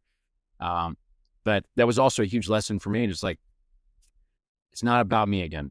It's about, can I uplift everyone else? And I missed that because I let myself get involved in I let it get under my skin that I had to do. And because I shot poorly in the first match, it was more like I had to redeem myself. The redemption was helping us to win overall, not for me to win. So I think that was one of the most salient lessons that I learned amongst all. I mean, there's thousands of other lessons, but I think that was one of the biggest ones. That's so profound because I see who you've become as a man and a leader and a commander. I see how that lesson will translate later on, as you just said, to the aviation aspect of your career. And as you know, being a pilot in command, you can get overconfident in aircraft. And once you do, that's when the trouble starts. And being able to self-actualize that and see that, hey, maybe I do need to step back. Maybe I do need to transfer these controls. Maybe I do need to take myself off the flight schedule, whatever it is. But to be able to learn that lesson in college where you do get another chance at life, and then you translate that later as a commander, it's it's profound that you went through that in early phases in life. Now, with your wife, with that being one of the biggest decisions you made in your life, because I firmly believe your partner is probably the biggest decision you'll make in a lifetime, because this is the person you're going to spend the rest of your life with, essentially. At what point did you realize, all right, this is going to be my wife and we're going to do this? It was pretty close, like right after we met. And there is a little bit of a backstory with her, because at West Point, if you are a freshman, you are not allowed to date upperclassmen. Period. That is no bueno. Well, my wife was a freshman and I was a sophomore, and we met on the pistol team. And I'd actually just kind of gone through a relationship with somebody else who was one of my classmates, and didn't work that well. So I'm trying now to hide my relationship with my wife, not only from my team, but also from the rest of the school, because it's not authorized yet. And we decided we're going to okay, let's take a spring break together. So she writes me an email and say, I can't wait to do spring break. Really looking forward to it. And we're just trying to keep things low key. Well, my ex-girlfriend couldn't figure out why I wouldn't get back with her. So she gets on my computer, finds this email, and sends it out not only to all of our friends, but also our TAC officers and all the commissioned officers within our chain of command, of course, which is, not only as a violation, she did a violation, but clearly eliminated the violation that we were doing. So we got in trouble right before spring break. And then, so West Point, the way that we are not punished through Article 15s, we are punished by time. So time is based on, time is the most precious asset at West Point. You never have enough of it. So what you do is you walk the area. So that means you get into your full dress, underarms, and march around with an M14 Grand for 2 hours on Friday, 5 hours on Saturday. If you have a Sunday, if you're in sports, you can do 2 hours on Sunday. And then plus you have an inspection each and every day. So when you get 100 hours, you can only imagine how many weekends you spend walking back and forth. Holy shit. 100 hours. So, anyhow, so that's kind of how they punish you at West Point. Well, it's meant to it prevents you from making other stupid decisions. So my wife, I, and my ex-girlfriend all got, I believe 100 hours, 80 or 100 hours. And we all spent every weekend walking past each other, realizing the bad decision that we made. But that didn't stop me from falling in love with my wife. And I asked, despite being on the same team, which my coach also forbade, so we hit that for the entirety of our time on the pistol team and our entirety through West Point. I actually asked her to marry me right before I graduated. And then once I graduated, I went and told my coach. And because my coach was like a father figure to me, Coach Dustin Saunders. And he's like, yeah, I kind of guessed, but you guys kept it a wraps. So I didn't say anything. And so. When did you find out you're going to be an aviator in the whole West Point process? So that happened in October. It's called branch night. So the way West Point works, which is very unique to all the other commissioning sources, is how you get branched is based on your order of merit list. So where you sit in your class rank kind of predicates what branch you're going to get. Out of all the branches, you basically go through when you're a cadet and you rank order what you want. And as soon as they run out, so if you want to go medical service corps, once they hit your OML and they've already exhausted all those slots available, you go to slot number 2. So if you want to be an aviator, well, they go all the way down until you hit your aviation status. And whenever that runs out, well, they move you down. So if you're low on the totem pole, then it's kind of a crapshoot of what you're going to get. Luckily, I ranked very high within my class. I was very blessed, partially because of my prior service. I did very well in the military aspect of grading. So when they grade you at West Point, it's not just academia. It's also your physical scores, not only your PT test, but how you do within your sports, and then also your military. So if you are in a leadership position, you are graded on your leadership prowess. And those things combined with your academics will give you your overall order of merit and your GPA. So, because I did very well with academia and with, not academia, it was middle of the road academia, but my physical and my military were extremely high. So that put me very high in my class. Uh, I pretty much knew whatever I picked, with the exception of medical service corps, I was going to get. And it was actually a tough choice. I think I was very apprehensive of going aviation because didn't know a lot about it. I just wanted to fly helicopters. I thought it'd be really cool. But on the other side, I was prior service engineer, so I knew what that lifestyle was like. I really enjoyed it. I loved blowing stuff up. I loved the camaraderie and that. So there was a little bit of apprehension of what I was going to do. And then also at that point in time, the war was already going on. I was also trying to think of what my mom was concerned about, because she was hearing about guys on the ground dying. And my wife was like, I don't know if I want you to go infantry. And I wanted a little bit of that kicking in the doors type stuff. So when I finally put aviation down, I knew I was going to get it. And I was like, you know what? I think this is where I need to be. So I put aviation down and I got it with no problem. And that was kind of where we were. Few questions for you. How big of a deal is branch night? It's huge. It makes or breaks some people, especially if you go in with the idea that you're going to get something and you don't get it.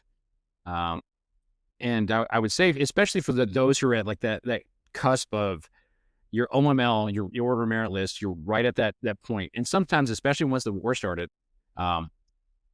everyone wanted to go infantry because everyone wanted to kick indoors. And then everyone was kind of looking back at like, well, the last war we had was Persian Gulf, and it only lasted like 90 days. So we want to be in on the action. So let's all go infantry.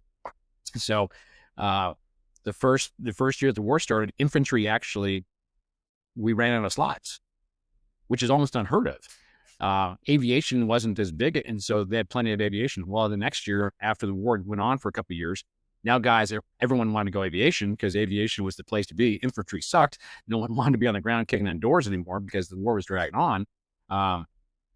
So some guys, like when in 2002, guys who were ranked like 700 in the OML were getting aviation. Doesn't mean they were unqualified or bad officers. They were getting aviation. My class went out like at 400. So people who were forecasting, looking at the yearly models, said, "Oh, you know what? I'm 500th in the class. I'm pretty sure I'm going to get aviation." So they set their sights upon that, and then they don't get it. So it like I said, it could be a huge deal for a lot of folks. Especially with a lot of West Pointers, many of them have family members that were in the military, maybe not NCO, maybe NCOs or officers. So those folks have maybe talked up a branch, and that's what they really wanted. And for some it's a great night of celebration. Others, it's a great night of let me go drink my sorrows away. Few questions. So I know you touched on it lightly.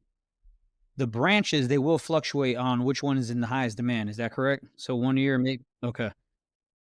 The next one is, say if I'm the first person on the list. This is just a horrible example, but I'm just trying to see how much flexibility in my picking there is, right? If I'm the number one person in the class and I don't want to do aviation or infantry or armor, can I pick whatever I want? I get that. Pretty much. I mean, pretty much, if you're the higher up you are, you have the ability to choose pretty much whatever you want. The only thing with aviation, and as well as you know, is the disqualifications of our medical exam. Okay. That usually precludes a lot of people from going aviation. Many times it's their eyes. Hearing is sometimes a problem as well.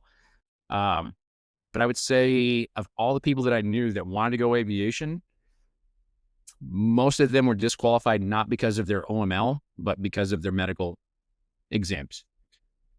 So that's something to think about for anybody who wants to go aviation, of course. What were you doing 9/11? So strangely enough, I can tell you exactly where I was when the first hours fell. I was in chemistry class. My teacher was Lieutenant Colonel Root, and goofball of a guy. But I remember like everyone is saying, "Oh my God, turn on TV!" And of course, at West Point, at that point in time, when the first tower fell, it was kind of like an anomaly. And the second tower fell, West Point went on high alert because we were the largest, basically institution that creates officers. So we have 4,400 cadets on campus plus the staff and faculty. So in total, we have like 5,500 officer and officer candidates plus the NCO and staff in a very small confined area. They basically kind of shut down all of everything that we did at that point because they thought if another plane were to come in, it's quite possible it could land right in the quad at West Point and take out a huge portion of the officer pool for the next 4 years. So we kind of shut down for 2 to 3 days. Strangely enough, the day before I was on furlough and my buddies and I actually went to the Twin Towers and we're under the Twin Towers just because we were in New York City. Decided like, hey, that's cool. Let's go look at it. And then the next day it fell. So that was kind of surreal. That's crazy, actually. When you leave West Point, you get to Fort Rucker for flight school. Now we're talking, you've been in school for the last 6 years now, right? So any struggles with flight school at all? Yes and no. This was probably the first time that I'd ever like kind of doubted my decision in aviation.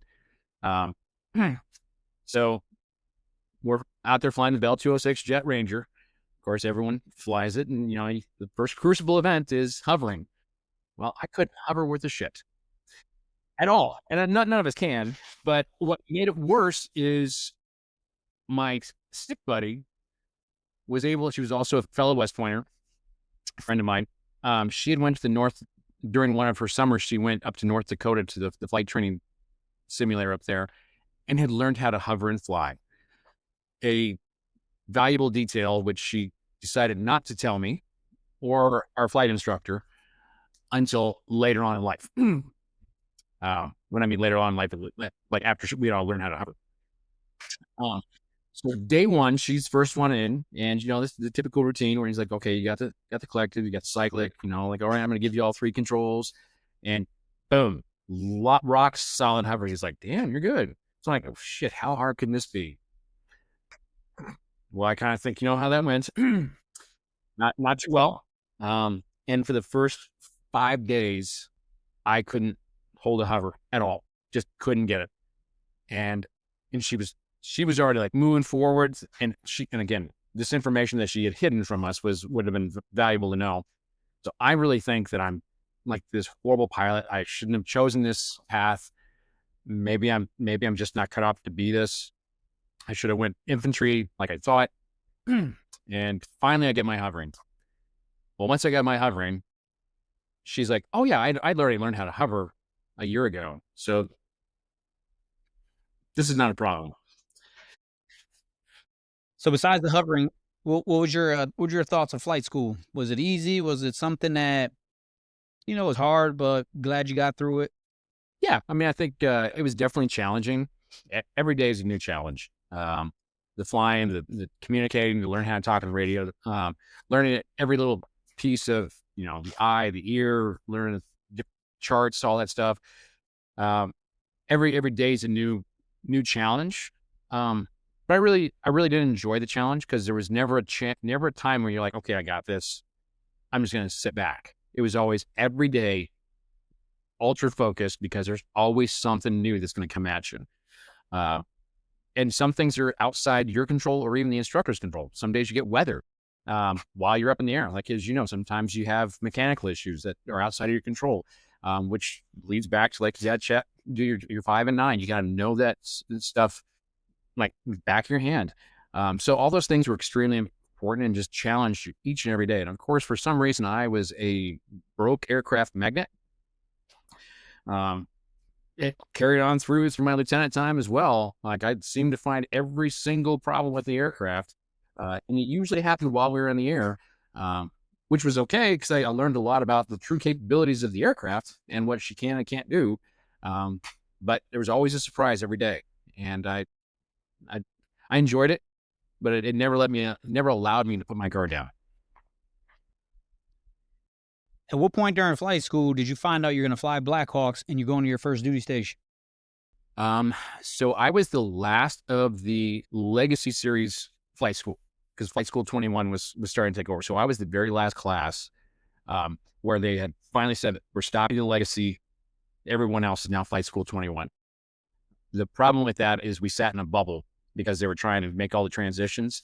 And truth be known, and probably, I'm not going to lie, I wanted to be an I want to be a OH-58 pilot. Unfortunately, fortunately, but unfortunately, when they came out with the slots, there was one 58 slot and there were 28 Blackhawk slots. And I was number 2 on the OML. So, and the first guy wanted 58s. So you can guess what the rest of us got. Now, Blackhawks was number 2 on my list. Looking back at it in retrospect, I'm super happy that I got Blackhawks, 100%. Never doubted that. Once I got into Blackhawk, never changed my mind. At the time, I was kind of devastated because I really, really wanted to fly that mission. But I'm super happy to be a Blackhawk pilot. When you wrapped up your enlisted career, what was your rank at the time? So I was a specialist promotable. So the only thing that was taking me from being a specialist to a sergeant is I needed to go to PLDC. And that was this exact same time as I got accepted into the prep school.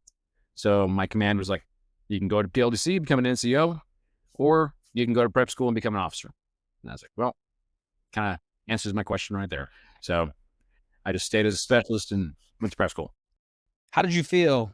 Specialist, fast forward 4 years later, now you're a lieutenant commissioned officer. Did you feel the change immediately, or is it something you had to build on and work to get used to?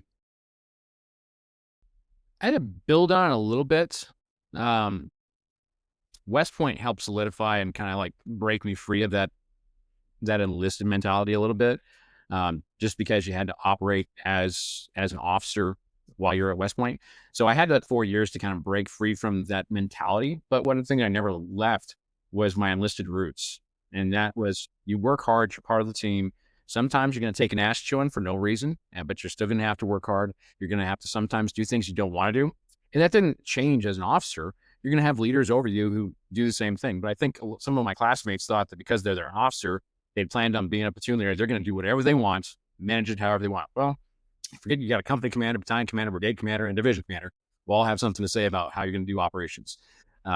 So again, those enlisted roots and the trust in my NCOs also not only ground me sometimes, was critical. But I think when I came out, I think the biggest difference was I got saluted. Yeah.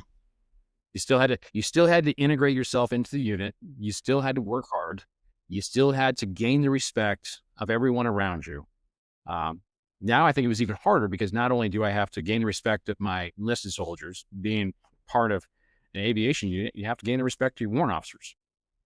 And since you're out there flying, you got to learn really dang quick how to become a professional in the cockpit, be a professional on the ground, and also manage all different sorts of people. And because you're a warrant officer, you know how to play both sides. I was enlisted, now I'm an officer. So, and you got to learn how to manage all those. And I think that was probably one of the more challenging things in the transition because I wasn't used to dealing with warrant officers. We had in the enlisted side on the ground side, you had 1 or 2 warrant officers in the battalion, and they were usually the BMO, the battalion warrant chiefs, and a very different role. But now I'm surrounded by 30 warrant officers, all of them who have been in my shoes, who have the experience, who've been flying, who've seen tons of lieutenants come and go, and they're just like, oh, another one, great. So how do I assimilate myself? How do I establish myself as being a professional, to be the leader, and to be the person who helps elevate them and the unit to better places? All right, Ryan, you leave flight school, you head to Fort Campbell. What is your first impression and reaction when you get to the 101st? So my first impression is, man, this is awesome. So I was assigned to 5th Battalion, 101st Aviation. So I'm just like, wow, this is my first opportunity to really spend time with a bunch of guys who've been there and done that. They just come back from deployment, just got back from Iraq. So there's also a little bit of apprehension. It's like, now I'm literally standing around hundreds of combat vets who have been there, no shit, done that. How do I fit in? How do I make myself of use? How do I bring my leadership to them and truly help them? Because all these guys, I always think of that, like the movie in Platoon. Like, you have the cherry lieutenant who's just trying to make shit happen, and everyone's just like, yeah, whatever. Like, they just kind of push him off. Like, they're like, shut up. Like, if you make it through the week, well, we'll maybe listen to you. That's what I kind of felt like going in. Luckily, they didn't have a platoon leader slot available for me right away, so I got stuffed into the S1 billet, and which was actually a good thing. My wife was also an AG officer, so she kind of helped me get into that billet a little bit and be a little bit more successful. But through that billet, I got to meet all the warrant officers. I could meet all the officers. I got a chance to listen, and to me, that was probably the most valuable thing, because I got a chance to hear all the stories. I got a chance to study and still be set myself for being in the aircraft, but also to hear about all the problems, hear about what all the platoon leaders did, what the company commanders did. Since I was close to the battalion commander, I got a chance to listen to some of the ass chewings of the company commanders. Reluctantly, but I got a chance to feel some of those things out that sometimes a lot of platoon leaders don't get an opportunity to have because they're thrust into that platoon leader's job, and they don't get a chance to hear what the higher command wants. To me, that was beneficial, like super beneficial, because I knew what my battalion commander wanted. I got a chance to hear him on a daily basis, talking to the company commanders. So when a XO slot finally opened up, I felt like I was in a little bit more of a leg up, at least from the leadership side, because I knew what the higher ups wanted.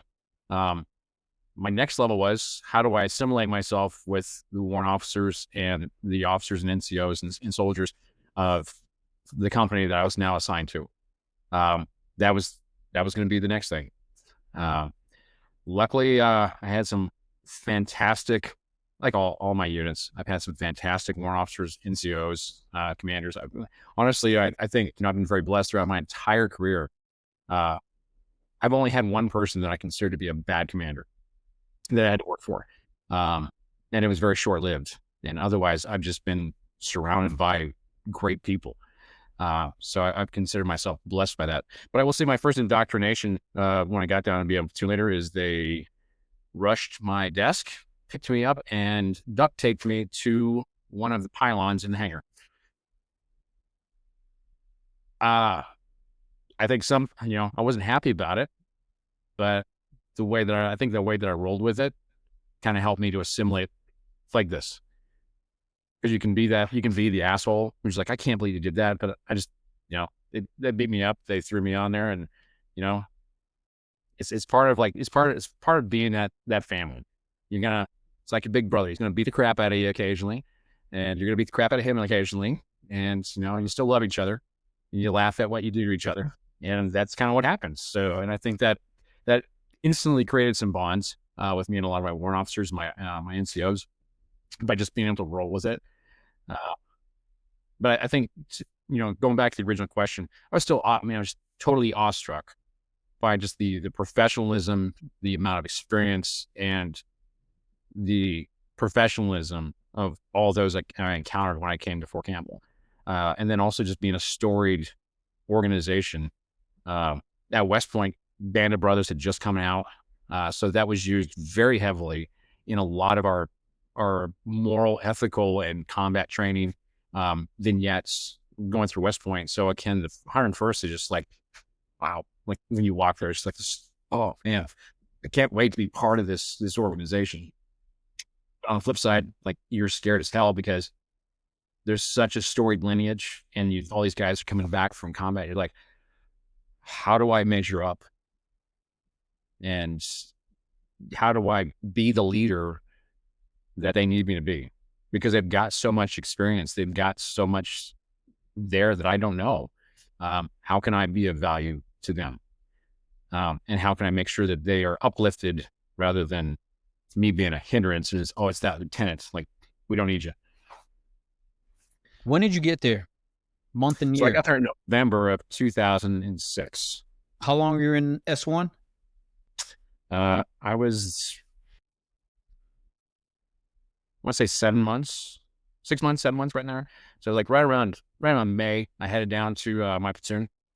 Well, actually, I headed down to the XO slot. I didn't become a platoon leader until uh, January.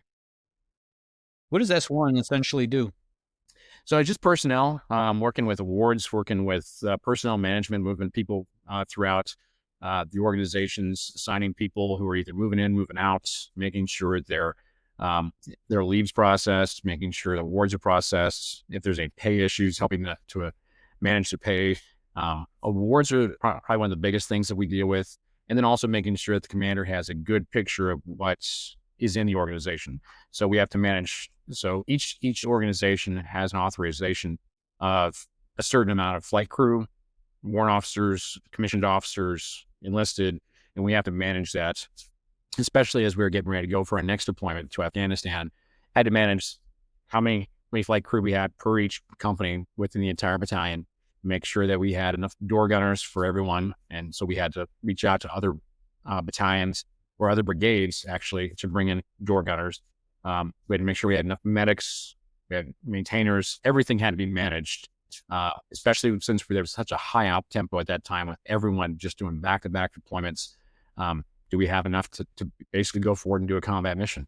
And at the time, Afghanistan was just a one brigade mission. So when they sent the 101st out there, it was just the entire brigade. So we had to make sure that we were totally full to cover the entire theater of Afghanistan.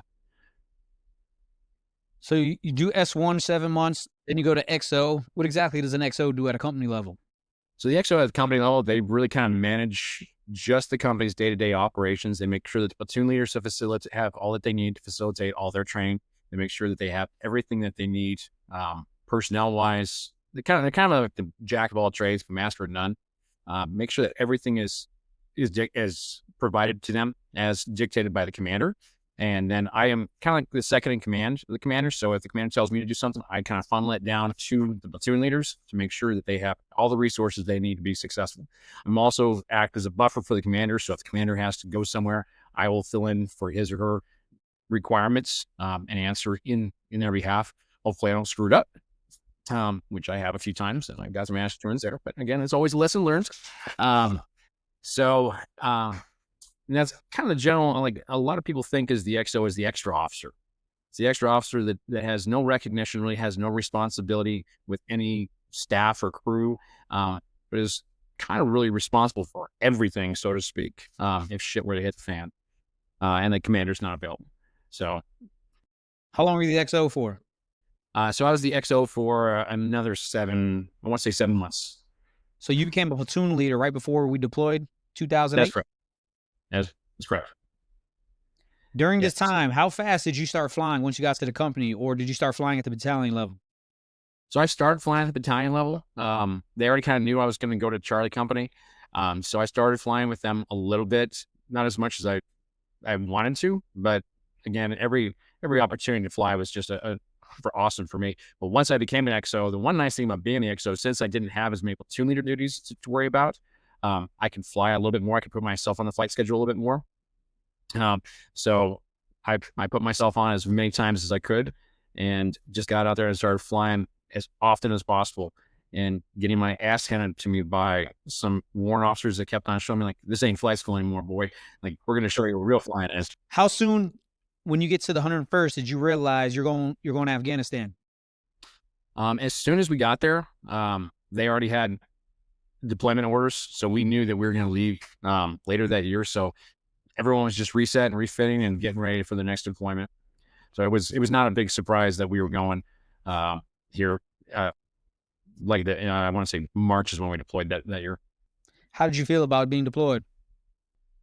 I was excited, apprehensive as well, and I think a lot of my warrant officers were, because everyone had been to Iraq multiple times, but Afghanistan was a new theater.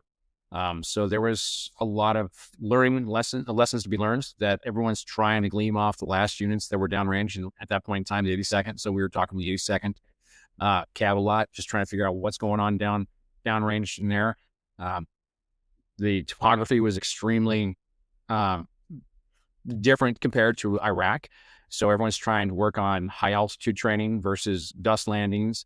We're trying to figure out where we fit in the grand scheme of things. So I think the nice thing about me moving in at that point in time is it wasn't like, well, we've been there, done that. It was like, we've been to combat, but we've got a lot to learn about this new theater. So let's all focus together. So I think there was some shared learning events and some, like, not so much cockiness that can occur when you've been to a certain theater multiple times, but more of a desire to, like, we got a lot to learn. So let's buckle down, all of us together, and figure it out. So you show up to Bagram. What month did you show up? It was May of 2008. Or I'm sorry, March of 2000. March 2008. Where do you go from there? So we actually stayed in Bagram. So we split, and strange enough, we split with Alpha Company 6101. So it was, we had Alpha Company and Charlie 6101, Charlie Company 5101, and 6th Battalion in general was stationed out of Bagram. All the other units, 5th Battalion went down to Kandahar, and then we had a little smattering of 5th and 6th Battalion at Salerno and Jalalabad. But where we pretty much were stationed out of Bagram the entire time. So how busy were you during that 2008 deployment? That was busy. Like, we were flying a lot because 101st encompassed the entire theater. We were flying every single day. Sometimes it was in the North, RC South, RC East, RC West. We were going all over the place every single day. And as being under 6th Battalion, there's a little bit at that time, because we were 5th Battalion, the Assault Company, and Alpha Company was basically the Cat Company. There was a little bit of, like, rift there because, you always want to, on 5th Battalion, we're 6th Battalion, like that type of thing. Looking back at it, I kind of think that, that rift kind of helped keep us on our A game a little bit, because we always wanted to try to one up each other, because Alpha Company was the Cat Company and Charlie Company was the Assault Company. When Alpha Company got some assault missions, of course, Charlie Company was pissed off. Why is the Cat Company getting assault missions? So then we worked harder to try to get more assault missions. And of course, both Tim Healy was our commander at the time. He came from 160th.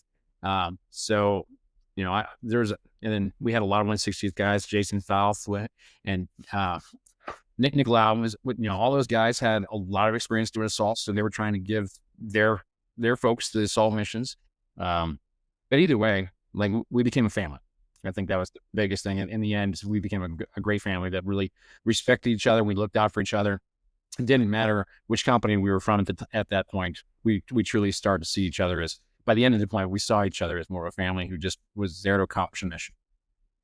So being the low time guy, did you ever get to experience any of those assault missions or the high visibility missions? A few, not as many as I would like. But really, it was just, you go out there, you do your duty, and you put in the time. You put in the time, you continue to study, continue to put in the effort. And I did get some assault missions. Again, you always want more. When you're that type of adrenaline junkie, you always want more. And you're never gonna satiate that desire to get enough, especially if that's what you want to do. It's the guy who jumps out of the aircraft. You can jump 1,000 times, but you want to jump 1,001. So it's just like assault missions. You can fly 1,000 assault missions. You still want to do more. You don't want to do the ass and trash sometimes, but that's part of your penance for being a pilot. You've got to put in the time. You got to put in the effort.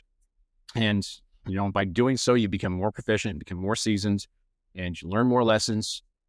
And that allows you to become a better pilot when shit does hit the fan, whether it's still an ass and trash mission or it's an actual assault mission.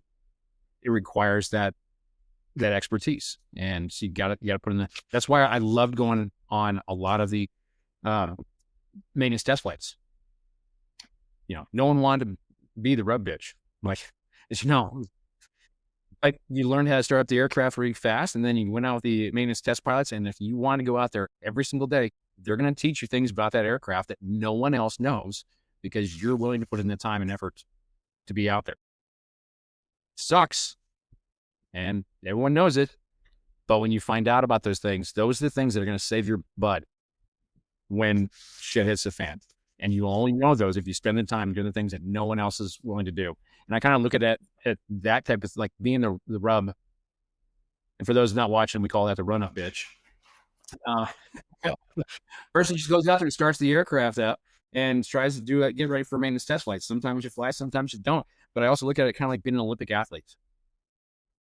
The Olympic athlete trains every single day, regardless of who's watching and what the outcome is at the end of the day, because the end state is going to the Olympics. And if you can go to the Olympics, it means that you've trained hard every day. You've done what everyone else is not willing to do. You've put yourself through that rigor, even when no one else is pushing it. You just do it because it's the right thing to do. And then sometimes you do need that help from a coach. That's something, for me, that's a battalion commander. Hey, get your butt out there. Sometimes it's company commander. Sometimes it's my senior warrant officer saying, sir, you need to do this. But take those pieces from those gleams off all those people as a sign that they see potential in you, and you work harder and you do things that, like I said, other people aren't willing to do. And when you do that, you become a better leader. You become a better pilot. You become more safe pilot. You become a pilot when you make decisions, you understand everything, especially as a commander. The more you understand about every single decision that's being made in the air, the better you are enabled to make decisions about who needs to go on what mission, what missions are more compatible for each flight crew, what missions are the best for you or your commander. And sometimes it's also telling the commander, we don't have the flight crew available to do that mission because they're not ready. And I'm not willing to put them at risk based on the parameters of this mission. I think some of the best flying I did was with maintenance test pilots until I became one myself, but you really got to understand the limitations and the capabilities of that Black Hawk on maintenance test pilots, because some of the stuff we're doing, you only can do during maintenance test flights. So I would tell, when I became the maintenance test pilot and the senior warrant in the company, I was always grabbing the young guys, like, trust me, you'll appreciate this later, because I'm going to push your level of comfort pretty far. Yeah, that's so true. So that's stuff that I remember flying with the Alpha Company test pilots when I was a mid-level pilot, and just learning these things, and never being in these situations, because we're flying normal, but when you get into these test flights, we're auto rotating at 10,000 feet, engines at idle, and there's a lot going on. And as a young guy, just like, oh my goodness, what's going on? But it's like you said, you really start to get comfortable with your experience level, the aircraft, the limitations of the aircraft, just the communication as well, because as all those things are compounding, you got that maintenance test pilot giving you instructions, and you can follow those instructions. So I think those maintenance test flights were very valuable, very, very valuable, like you said. Did you happen to make PC during that 2008 deployment? I did. I was able to make PC actually rather quickly. I made it halfway through the deployment. I was a pilot in command. And I remember my Jonathan Harris was my instructor pilot who gave it to me. And then they wanted to check me again. So then Merle Goodall gave it to me. And then trying to remember his name. It's our W5, Wayne Price gave me another one. And then John Nicolau gave me another one. So I had 4 PC rides kind of in a row. So they put me through the ringer. And honestly, it was, as much as I didn't want to have to continue, and it wasn't when I was failing enough, it was kind of like a rites of passage. Like they just like, well, let me give this lieutenant another ride, because I don't know if I trust these guys. It really made me step up my game, because there's one thing when you have, a guy within your company giving you a check ride. You feel very confident because you've flown with him multiple times. But then the W5 in the brigade wants to give you a check ride. And then the senior W4 in the battalion wants to give you a check ride. Like, there's no room for error. So it just constantly compiled on itself. Like, let me do it better and better each time. So I think it just made me step up my game. And I'm not going to say each one was perfect either. I made some mistakes, and there was a point in time where they almost said, I don't know if he's ready for a PC. After I'd already made PC. So there was, again, that level of disappointment by myself. But it also caused me to step up my game, because if somebody else doesn't think I'm ready to be PC, that means I'm not doing enough. And again, going back to that team, that aircraft and everyone on it is my team. And if I'm responsible for it, I never want to do anything to put them in jeopardy if I can step up my game and be better. So I was able to make PC. By the time we got back from Afghanistan, the first time I had about 300 PC hours. So I considered myself fortunate to do that. Did you get promoted to captain out there as well? I did. I got promoted in July of that year of 2008. And in fact, I was looking at pictures of it. I got promoted, and they went, instead of tying me to the hangar, they went and duct taped me to the Humvee and sprayed shaving cream all over me after I was promoted. So I love it. Were you the platoon leader there the whole time? I was. So I was the platoon leader. I'm trying to think. Yeah, the entire deployment. So from 2 months prior to the deployment to 2 months after the deployment, I was the platoon leader. Now, what was your most memorable moment in that 2008 deployment? Well, I have a lot of them, but I think the most memorable was my company commander was on leave. He'd just taken his R&R, and it was actually July 4th. We had actually, was that them? There was two missions. There was two missions. One was Why Not. I was part of the Why Not mission prior to it getting run over, which a lot of people, there's lots of military stories. That was one of our biggest faux pas, so to speak, when that base got run over. But I think the one that probably meant the most to me was we were running an operation up in the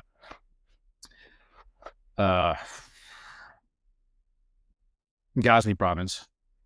One of our aircraft got shot down while we were doing a great big op, and company commander's on leave.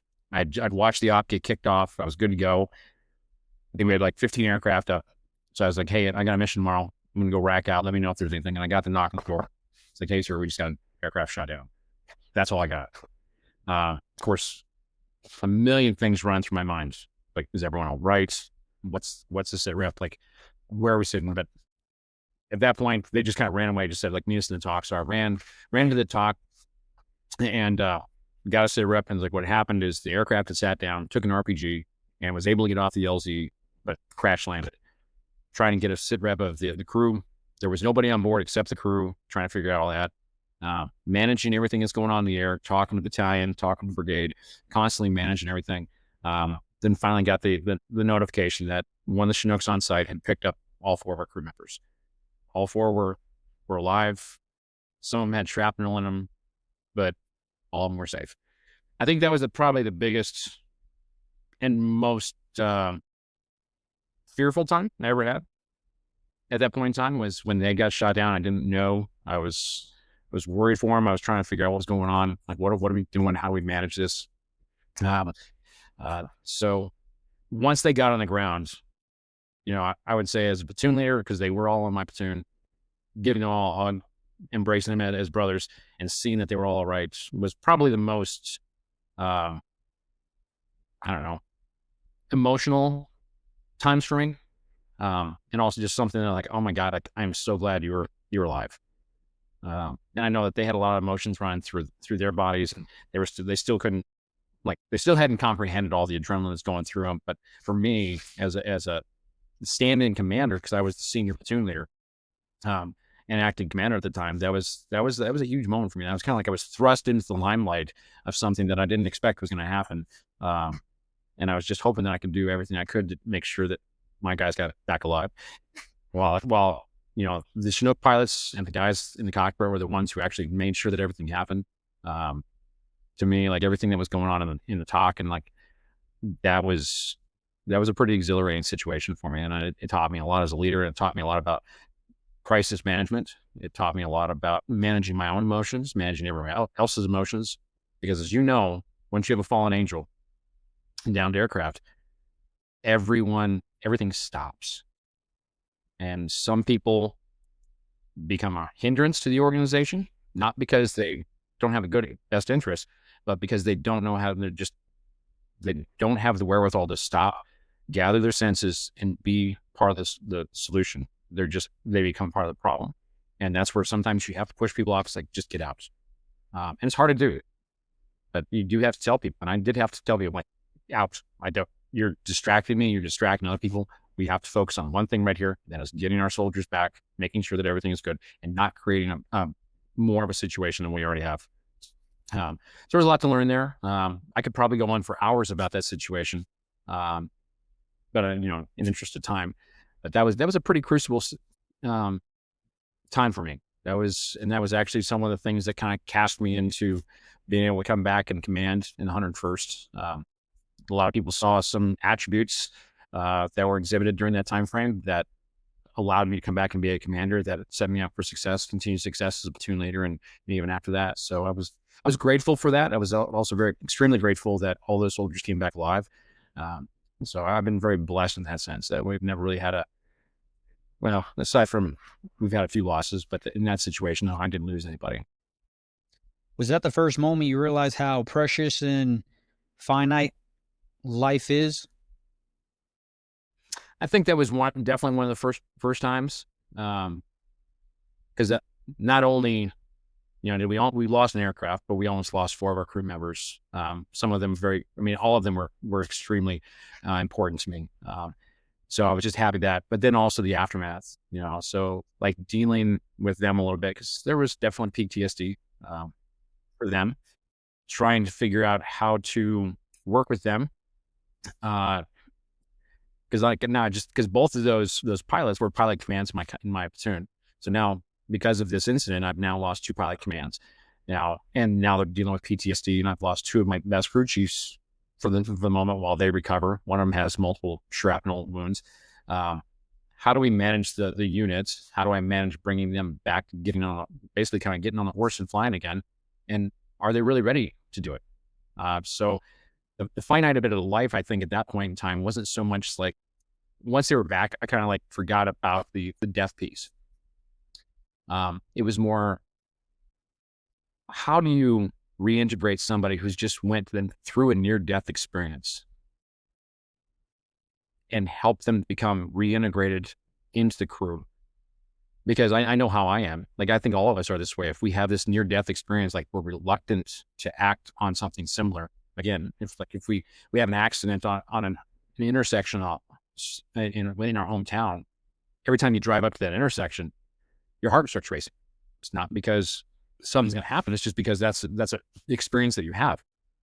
Well, how do I get these pilot commands back in the aircraft and make them feel comfortable again without endangering themselves or the rest of the crew and the other people that they carry? I think that was one of the biggest things that I still don't even know how to handle it to this day. I mean, I'm doing the best I can with the tools that I have, but I think that, for each one of them, it's a little bit different. And as a commander, you have to have, or even just any leader, you have to have emotional intelligence to look people in the eye and see what they see and be able to recognize, like, you may say you're fine, but I see you're hurting. And I love you, but I can't let you fly yet. And on the flip side, you also have to be able to say, no, you're not going to fly, because I do love you. And I don't want you to go out and get yourself hurt. I know you want to get back on the horse, but I can tell you're not quite ready. And that's hard. That's hard to tell somebody whose life is, you are a pilot, you are flying every single day, and now because of some event, you can't go out and do it. And that's where it's tough as a commander, and it's tough as a leader to say, I got it. I know. I want you to get you back up there, but we need to find the right time.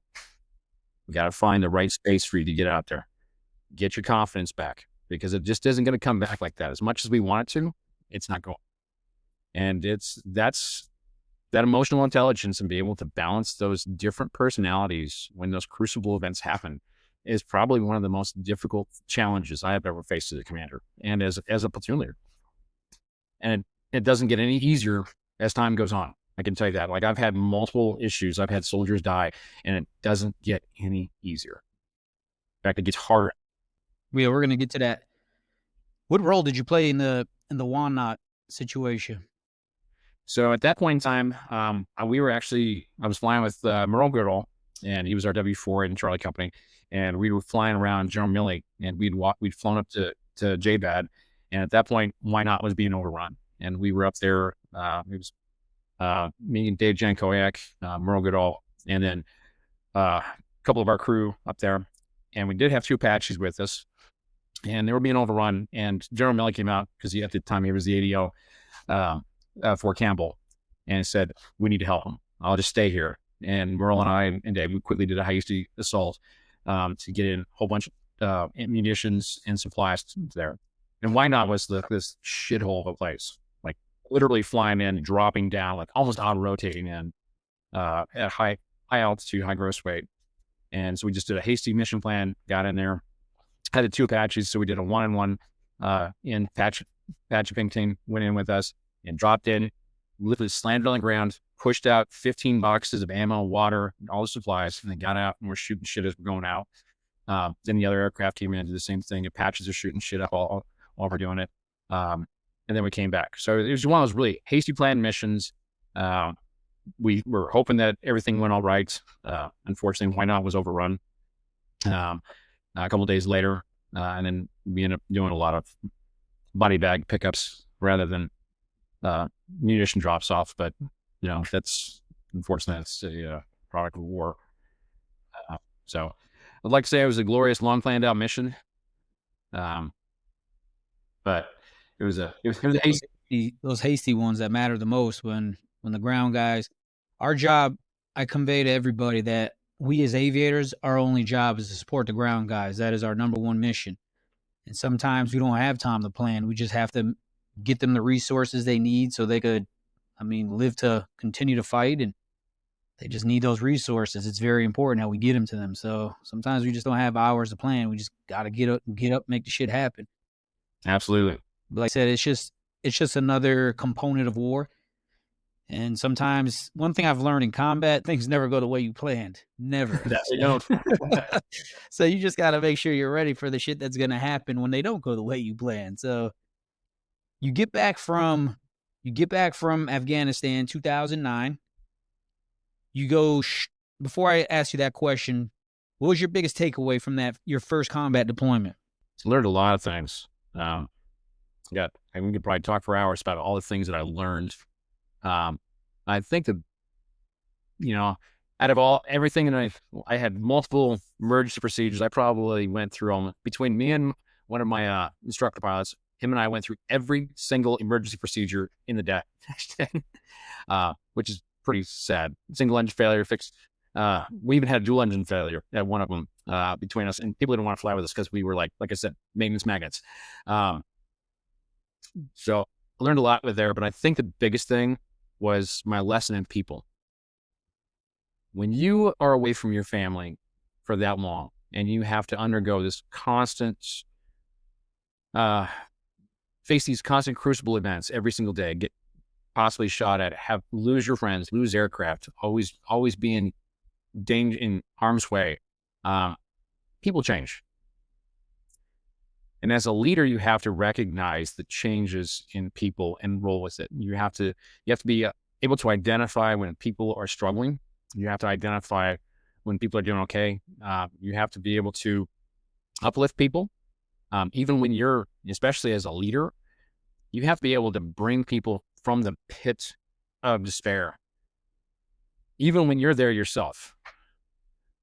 When you are at your lowest moment, you have to be able to just sometimes compartmentalize some of those fears and worries and be able to come forth and be the leader and pick people up to help them to do the mission. Because overall, as the leader, you're not just responsible for one person. You're not responsible just for yourself. You're responsible for every single person in that unit. Even just as platoon leader, it's not just your platoon. It's every single person in that unit. It's every single person that you fly on a day-to-day basis. And that's a huge responsibility. And I don't think that's really talked about enough. It's every day we are in charge of sometimes hundreds of lives. And again, when you look at it in that sense, that there are moms, there's dads, there's husbands, wives, children who all depend on those people, and having to call home and tell them that they have just lost a loved one because we have screwed up is a huge burden. And I've had to do it before, and trust me, it's not a pleasant feeling at all. It's one of the worst feelings in the world, which I'm sure we'll get to here in a bit. But for me, it was making sure each and every one of those soldiers was ready to go out and fly a mission. And if they weren't, being willing to say, I got you today. We're gonna adjust the mission. We're gonna adjust a little bit, and I'm gonna fix it. Or sometimes it's also like, hey, bud, I see you're hurting a little bit, but you're not as bad as this guy right here. I need you to buck up. I need you to go out and fly this mission. I know you don't want to. I know you're tired. But what I'm seeing, this person is not going to put this crew in a better place. You are today. And that's sometimes what you have to do. And sometimes they hate you for it. But that's what being a leader is. Leader is not always about being liked. As much as I would love to every single leader out there to say, every single one officer, like Captain Travis, Major Travis, Lieutenant Colonel Travis was always the best leader. I can tell you I wasn't. But I always tried. Sometimes you just got to pick one of the lesser evils, I guess, right? So it's tough. I know it's tough for you guys just to make those decisions. You get back from Afghanistan, you go down to Rucker for the Captain Career Course, correct? All right. You're down there for what, a year? About 7 months. It's actually a pretty quick turn. And then you came back to Fort Campbell, right? So when you come back to Fort Campbell, what year was it? What company did you go to? And did you know you were getting deployed again? So those 3 questions. Yes. So I was already selected to be a commander of Alpha Company, 6101 Aviation. They brought me back. I got back in November of 2009. I started doing my change command inventories with Captain Sam Pemberton that month, and took command in December of 2009, knowing I would deploy in January of 2010. How are you feeling about that? Getting deployed again. Now you're going to Kandahar. Kandahar is a whole different beast. For people that don't know, southern Afghanistan might as well be a completely different planet, essentially, from northern Afghanistan. It's just 2 separate worlds. Down south, pretty much barren desert, flat, hot, miserable. Up north, that's when you really truly become an aviator, because you are flying at high altitudes. It's hot in the summertime, and you are pushing the limitations of not only the physical limitations of the body, but the mechanical and environmental limitations of the aircraft as well. So it's 2 different worlds. So how are you feeling knowing that now you're going down to Kandahar? And Kandahar was pretty wild back then in that 2010 deployment.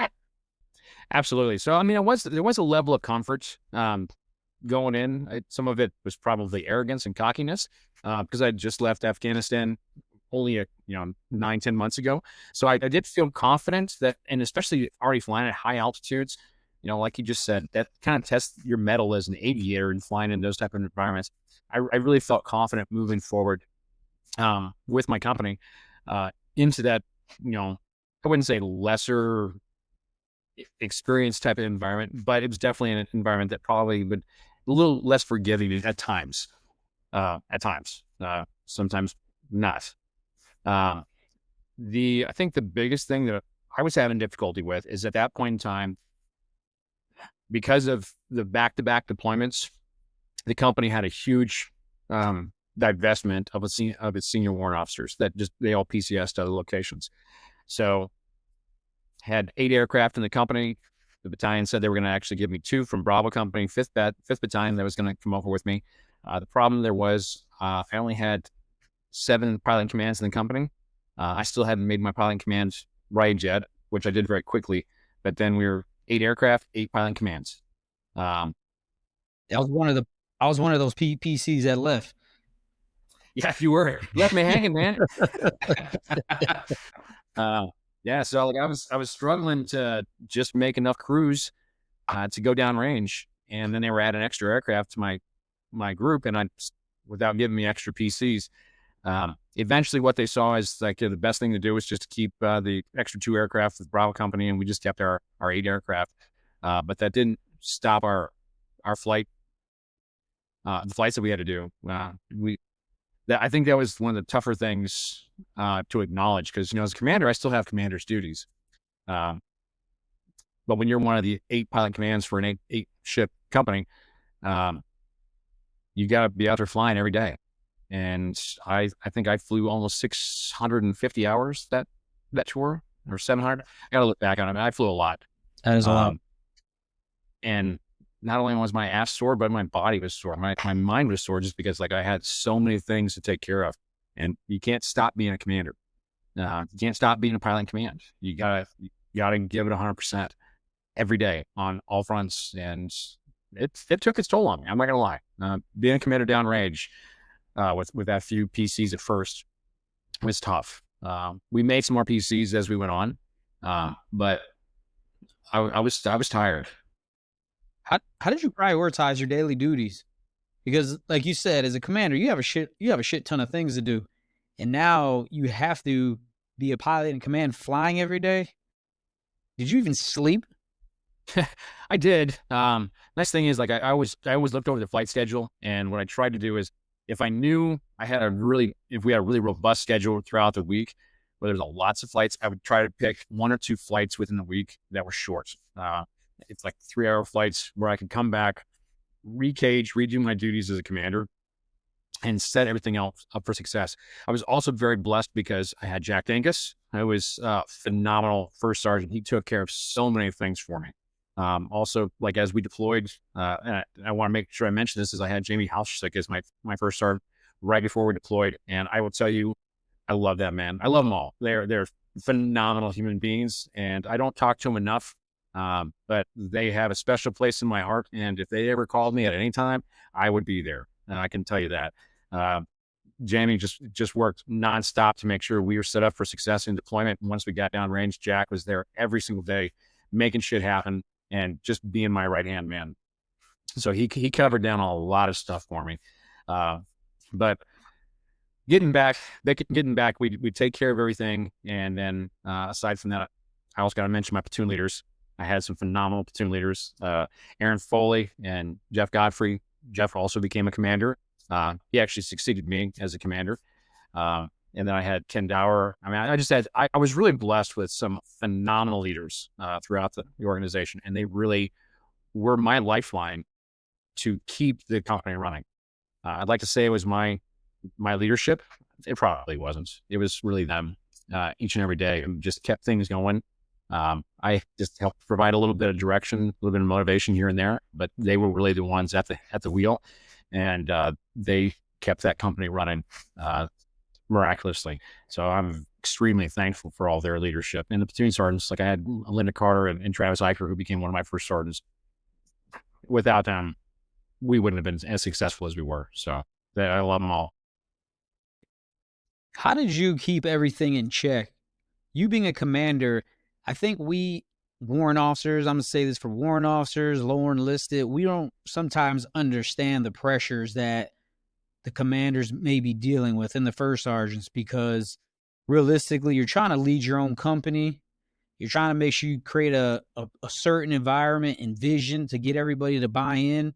But then you have battalion and brigade with their foot on your neck all day, and they want to, those leaders want to push their agendas down. And so how did you deal with that every day? Not only flying as a pilot in command, trying to be a good leader, trying to run the company, trying to take direction from 2 other echelons above you. How did you deal with that every day? Because I think that's not, you said earlier, some people may not like you for the decisions you made, but I don't think people are aware of the things that you have to do and the decisions you have to make. Yeah, I mean, it's a balancing act. I think that's where the emotional intelligence comes in, because you're going to get the commander's intent from both the brigade and the battalion commander. And you got to kind of figure out how do I make my commander's intent fit in there, still fulfill both the other commander's intent, accomplish a mission. But at the end of the day, accomplishing the mission is important and being successful. But to me, bringing home everyone alive is basically the top tier. Like that's where I always see, like, what am I going to do within all these commanders' intents to accomplish the mission and bring home everyone alive? That supersedes everything else. So sometimes I can tell you that if you interview any of the other guys, sometimes you got to do kind of cater to the battalion commander and do something you really don't believe in, just to kind of get his buy-in into your leadership. Because if they don't believe in your leadership, they're going to start micromanaging you, and then you lose the ability to lead your own company. And I can name something that I did, and I did not want to do it, but it's called the pop and drop. I'm sure some of the guys talked about it, and because they've razzed me about it for years. There was just a maneuver that we were talking about where basically we just fly straight and level and all of a sudden drop just to keep ourselves out of, and then regain our altitude, drop again, then veer left, veer right, basically to keep from getting shot at altitude. My commander was really, really big on that. All of us knew it was bullshit. But I still had to advocate for it. And I did. And I got razzed for it 100%. Jake Baird is one of the biggest, and Matt Cole and Gary Simmons, they razz my ass all the time for that. But either way, I had to advocate for it. But in doing so, I gained my commander's trust. And by gaining his trust, it gave me more latitude to manage my company. So sometimes you do stuff that you don't want to do, that you know is shit, or you don't agree with, but you buy into it as the commander. You emphasize it despite being razzed, despite, everyone saying it's not going to work. You just say, okay, got it. Thumbs up. Let's try to make it work. If it doesn't, at least we gave it our good old college try. And in doing so, it gives us the latitude to do the things that we need to in the cockpit. And by doing things that we want to do in the cockpit through our experience that keeps us alive, that's the most important thing to me. And because if he determined that I wasn't doing what he wanted, he was going to send somebody else down, or he was going to start micromanaging my company. And in that case, we would lose the ability to have that flexibility. So that's always tough. But on the flip side, I'm not going to lie. While that was one singular decision that helped gain trust by the commander, I've also done a lot of things that were probably not as kosher as the commander would have liked. But that's why we have initiative. You take initiative as commanders, you do things that you feel is right. And that's also the burden of a command. By making those decisions, if something were to go wrong, I, as the commander, bear the full brunt of and responsibility for that decision. And I think that's one thing that a lot of people sometimes fail to recognize as commanders. Whenever something goes wrong, whether it's the pilot in command or not, the sole responsibility falls on the commander. I think sometimes a lot of commanders try to push that responsibility aside nowadays, just because the political environment and things that have happened over the past 10 years. But when I grew up as commander, you took responsibility for your actions, 100%, right, wrong, or indifferent. And in doing so, you either gained the trust of the commander or you lost it. So that's the way I always viewed it. And every decision was well calculated and thought out. And everything that I told my guys that they were going to do, if it failed, I was never going to put it on them. I was always going to absorb that responsibility. What's one of the hardest decisions you had to make as a commander?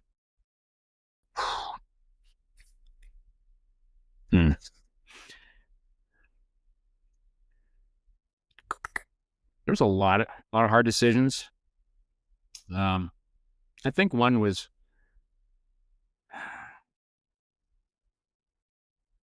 right when I took command, we had a little incident that happened.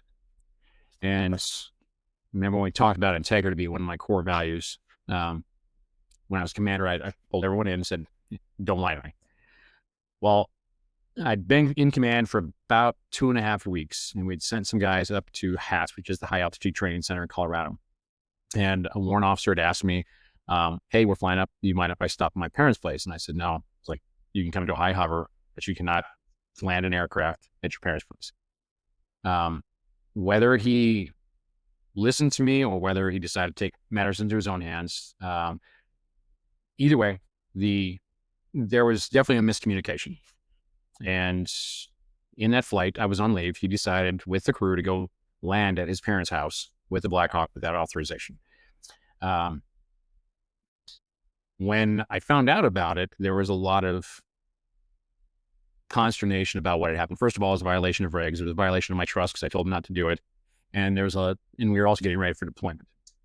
So in the first, and then that resulted in an FEB for this specific pilot. One which, whether it happened, what it came to is basically we sat there And the stands officer that was the investigating officer for the FEB said, "Do you want this person in your company?" And I had to make a decision. And I said, no. I said, I do not want him in my company. I don't trust him because he violated my trust. First of all, it was tough for me to do because I knew that he was going to be valuable to my unit because he was a up and coming pilot command. Second of all, I knew that we were short pilots. So I knew that everyone was going to suffer from this decision. Lo and behold, and he was in that room when I said, I don't trust him. I don't want him in my unit. Well, as leadership goes, they said, well, we've determined that he is culpable, but we're not going to FEB him. We're not going to take his flight wings. We are going to keep him in your unit. However, he is grounded for the next 5 or 6 months. So not only do I have a person I basically told, I don't trust you, I don't want you in my unit, he's now in my unit and can't fly. Why would the command put you in a situation like that? I'm not exactly sure. My commander was not happy with that entire situation in the first place. He kind of blamed me for it, but I'd only been literally been in command for 2 weeks when that happened. So there was some latitude given to me, but I think it was, in some ways, it was like, all right, well, this is the burden of command. You've made a decision, live with it, figure it out. Unfortunately, for that individual, I won't name any names, but he struggled to get back on. He did make piloting command. Unfortunately, he'd already made a name with himself as the battalion commander. And regardless of my best efforts to try to get him on the commander's good side, there was nothing I could really do. Although he did prove his mettle, and he still made some mistakes that I didn't agree with. But he'd already been put in the limelight and just kept on getting in trouble. So I would say, like, that was one of the tougher decisions because I had to make the decision right there, first time in command. I had to basically say that somebody couldn't be in my company because they had broken my trust. And then I got stuck with them anyhow and I had to recuperate that relationship. And that was tough. Looking back on it, could I have done things differently? Absolutely. But I don't know. Like there's a lot of things that went through in my head. Like, how could I have done things differently? How could I have been a better commander? Again, I was still learning, like, how could I have, maybe should I have just said, hey, I'll take him, but, on certain circumstances. But I ruined a relationship real quick, based on a quick decision that I had to make, maybe with or without all the facts. So I don't know. I mean, that one's always bothered me. It's always been kind of one of those relationships where I had a good soldier who I knew would do well, but may have ruined something in him. Where he could have been much better than he was. Kind of coming back to that team, like, I didn't build a team with that when I tore a team down, and I don't think that helped me at all. What do you think was the biggest difference between Bagram and Kandahar? Definitely the altitude. We were still flying at altitude in Kandahar. There was lots of places we'd go up in Tarankal, we go up to Fob Wolverine, we'd still get up in altitude. I lost aircraft at altitude. That's where I lost one of our great soldiers at our great cruise. But the day-to-day flying was a little bit easier because there was more dust and heat to worry about rather than altitude. We were shot at a lot more. I would say down in Kandahar, we did a lot in the Horn of Panjwai and some of those places. I felt that we had a lot more bullet holes in our aircraft than we did when we were up in Bagram.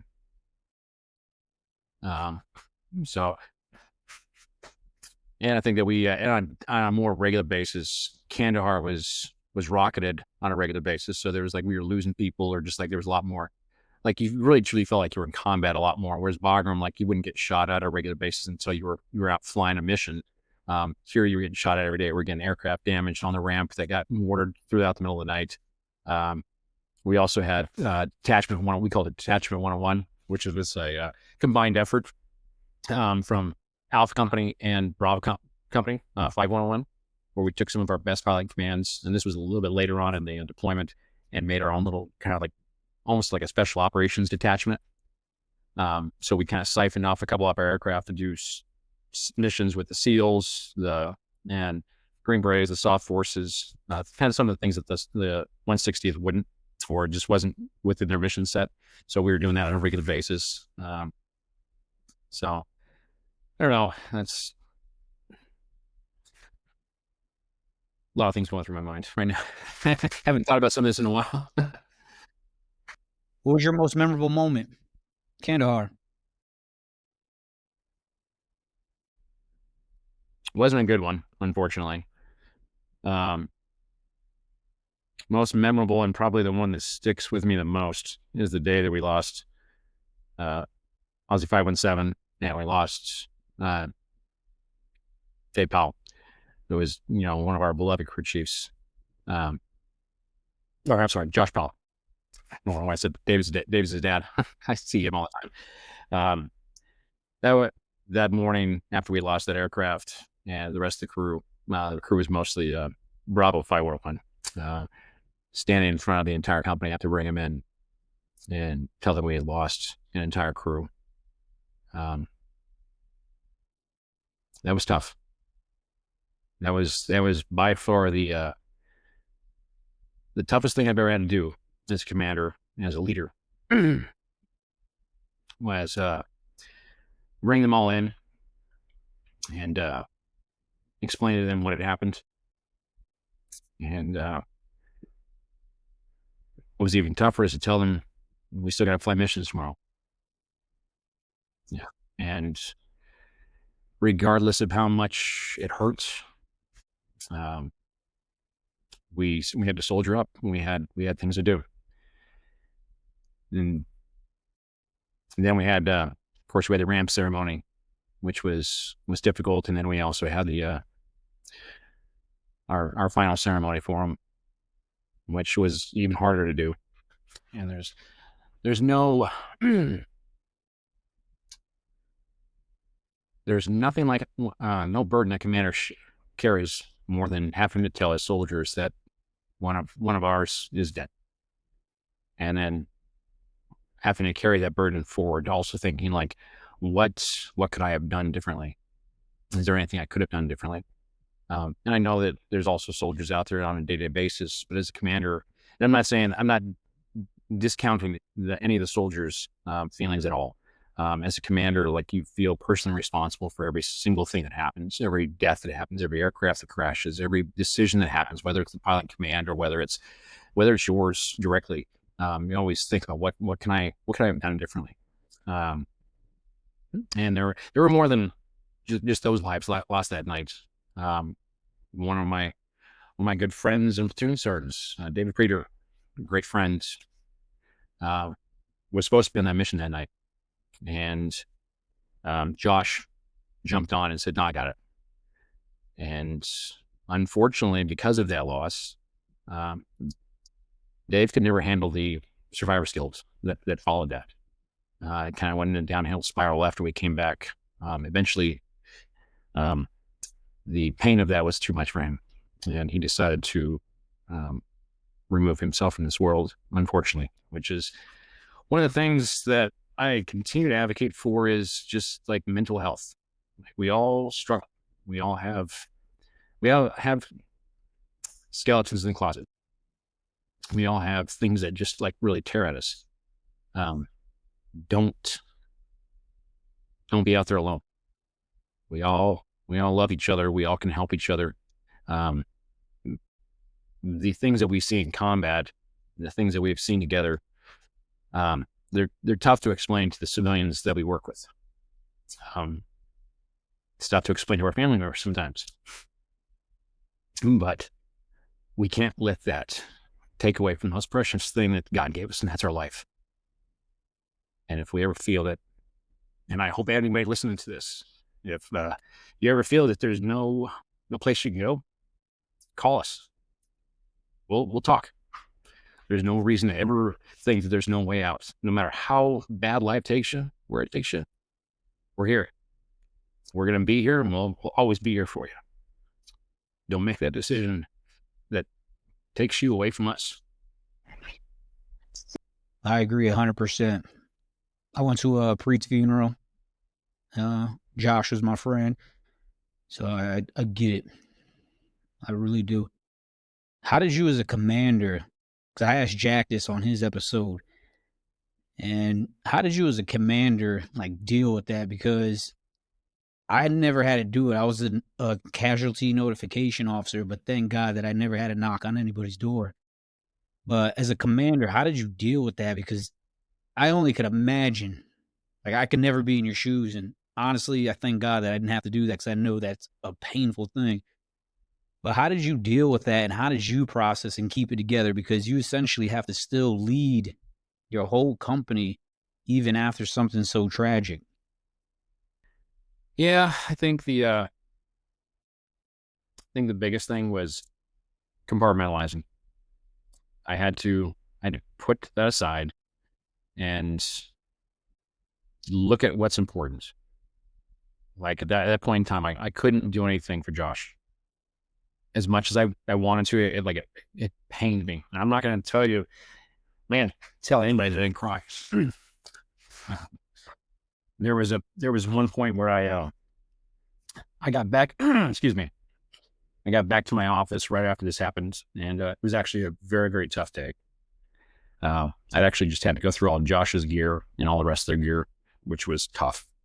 That was one of the tougher things I had to do. And I'd just gotten back, was kind of decompressing from that, closed my office door, and then I got an email in there from the detachment commander who was also killed in that crash, talking about Josh and how he deserved a promotion and how he, like, greatest soldier ever. And I cried for almost 3 hours. I unlocked my door, and it hit me hard. No one ever saw it. And after that,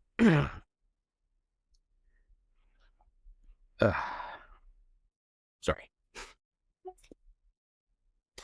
After that, I used that as my compartmentalization, and I focused on, all right, I can't do anything for Josh. I can't do anything for the soldiers of that aircraft. But I have 100 other soldiers out here who need my leadership, who need me to be strong, who need me to face all their problems when they're struggling. I need to shelter my own feelings, at least for a while, and I need to be their support. And don't get me wrong, it was tough. It was extremely tough, and it still is tough today. Some days, like, it's harder than others. But it was just, if I lost it, I was going to lose more. And that is not acceptable. And so I had to get myself back in the game. I had to compartmentalize, push the grief and despair away, learn from the lesson, but I also had to make decisions that I knew could send soldiers to the death. And that was probably one of the tougher parts of that compartmentalization. Is like, it always kept on coming back to me. Is like, is this going to be another situation where I have to tell everyone somebody else died? Is this going to be another crash? Is this going to be another shoot down? But what I found is if you start dwelling on it too much, you start making bad decisions. Because you're so worried about them. And I kind of look at it now that I have children, is like, when you have children, you want them to go do things and experience life. Same thing in a mission. You have to trust your pilot commands. You have to put the right crews together, and you have to trust their judgment 100%. Fully knowing that there's always that chance that the enemy has a vote and there's something that's bad going to happen. But you just have to trust what you put together. You have to trust your folks. And if you look scared to them, just like your kids, if your kid falls over, you're like, get up. They get up. If you're like, oh my God, are you all right? They start learning how the conditions say, no, I'm not all right. And they start crying. Same thing with your soldiers. If they see fear in your eyes, they're going to use that to their advantage, and not to your detriment, or like they're trying to manipulate you. But if you're not comfortable as a commander, why should they be comfortable as the pilot in command or as the platoon leader going out and the platoon leader trying to dictate missions? So you just have to push it aside, deal with it later. And I've got a lot of skeletons in my closet. We can talk hours about some of the things that I heard that just bother me. And I'm sure that every one of our soldiers can do the same. I'm sure you have some of yours that just like, doesn't matter what you do, just continues to haunt you. That goes back to like what I said earlier. We're not alone. We're a brotherhood and sisterhood. Yeah. We need to help each other out no matter what, and be there for each other. As a commander, who are the people you leaned on during your times of despair and feeling down? I leaned on platoon leaders. I leaned on Jack a lot. Jack Things was my rock. Although that was a tough time for both of us. Not only with losing Josh and that crew who's also trying to quit dipping. Worst decision Jack has ever made, by the way. Oh my God. I do have a story I got to share this with. So, he told me, because he was dipping, and he said, "Sir, if you quit dipping," because I dipped at the time, he's like, "You quit dipping, I'll quit dipping." I'm like, all right. So I go on leave, R&R, come back, and I quit. And I said, all right, I quit. He's like, shit. So I'm like, here's my nicotine patches.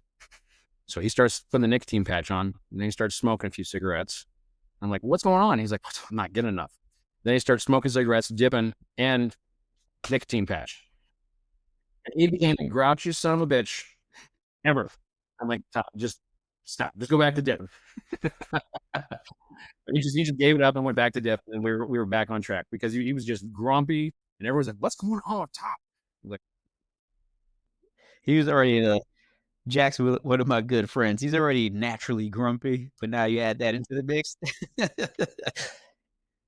With you having a wife that's in the military, was it easier for her to understand how you were feeling, or did you still keep things away from her?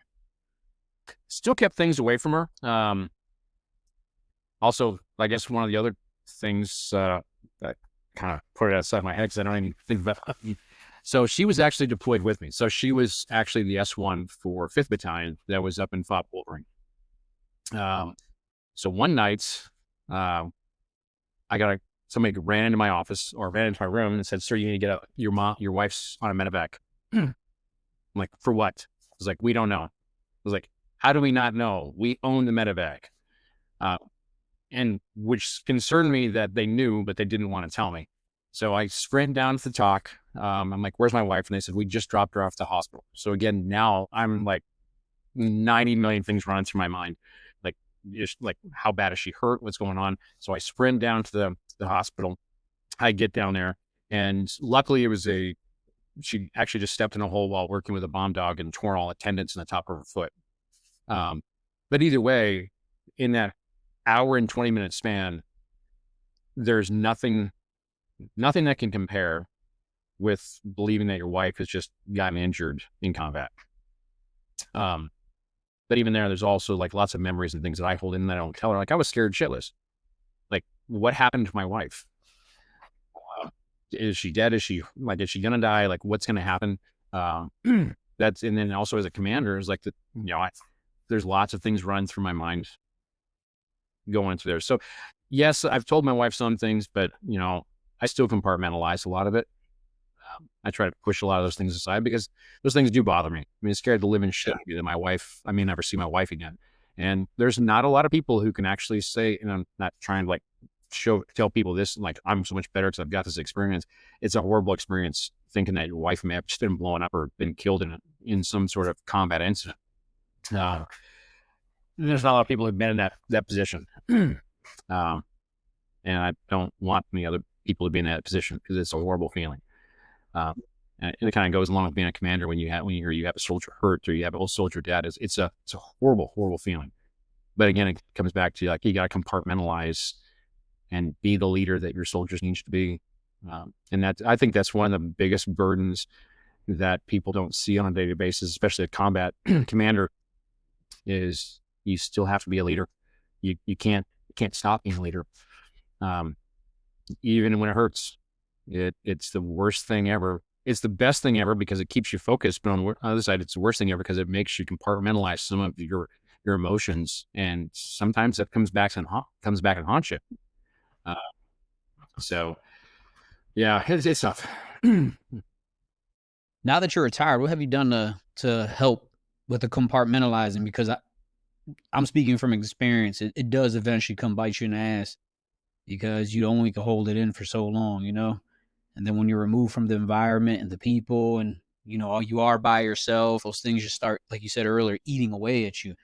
So what are the things, and I ask you this question because you're the second commander I've had on here. And I'm just trying to let the audience know that as a commander, you guys are making these hard decisions. How you guys as great leaders continue to bounce back and keep moving forward and doing the things you're doing.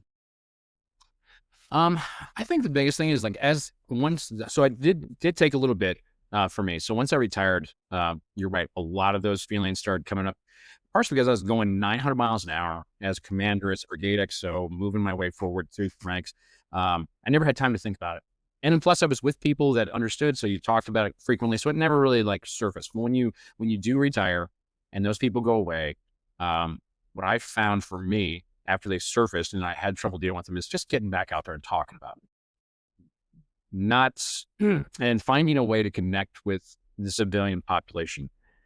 Because a lot of people talk to me and they're civilians. And when you start telling them about the stuff that we've witnessed, that we've done, some of the experiences, they don't understand. And that's okay. I think that was the first thing that I wanted to say was like, you don't understand. But then on the flip side, I don't want them to understand. I don't want them to know the horrors of combat that we've had to keep inside. That's why we do what we do sometimes, is to protect them from that. I don't want my boys to have to ever see that. Some of the things that we've seen and we've done. I'm sure that they will, because both my boys want to go to West Point. They want to become Army officers. So in one way, I'm really proud of that, and I'm really looking forward to it. But on the other side, I see the the bad side of the war, and I don't want them to ever experience that. So how I look at it is, how can I find a way to relate to the civilian population, my friends who are not military, and be able to still relate my story to allow it to come off my chest, without letting it become buried deep to where when it bubbles up, it creates this real problem. And I found that talking about it and just finding ways to relate it to some sort of civilian profession. And I try to always make analogies rather than tell them exactly what happened. I talk about the corporate world a lot, and like how, maybe you're a CEO and you do certain things, you make a decision rather than saying, hey, I had to make a decision that just cost somebody their life. I try to keep that out of it, but I try to relate it to them. And for me, that helps, that release of, I've let them know my story without sharing with them the gruesome details of some of the things that we've had to do. They feel like they've listened to my story, and I'm relatable. So they've developed a level of respect, and they want to listen to a little bit more, but they don't dig deep into the horrors of it. So for me, that was kind of my balance. Also counseling, like I went to counseling before, talk with people, and sometimes that's all it takes, is just getting it off your chest. There's no shame in it. And I mean, I've talked with multiple SOF operators I knew a SOF operator deployed 17 times. Of course, short deployments, but still, after 17 deployments, leaving your family, always kicking in doors, like, your mind can only take so much. And he broke down. Like, he just said, I can't do it anymore. And that's fine. Like, there comes a point in all of our lives where we have to acknowledge that we do need help. And I think that's the first step, is just acknowledging when you need help and being able to talk about it, being willing to talk about it. Bottling it up is not a method of success. It's usually a method of self-destruction. And putting it out there. And, like I said, like, I was tearing up, and like, being willing to cry and being willing to show that we are human beings. We lost some of our best friends, out there, and we think about them every single day. We lost some on the battlefield. We lost some to, self-inflicted wounds because of the battlefield.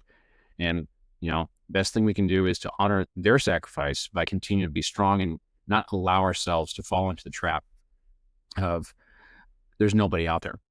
There's a whole flight crew, like you said on your shirt, out there that's here to help. We just got to be one to reach out. And there's no pride involved, because all of us have been there. All of us have done it. We just got to help each other get through it. 100% correct. That's one of the biggest messages I want to convey to every soldier, any person in the military. You're part of one of the biggest organizations in this country. Just reach out. You're not alone. You may think you are in those dark times, but you are not alone. I mean, I know so many people that if I called right now, they're dropping everything they're doing.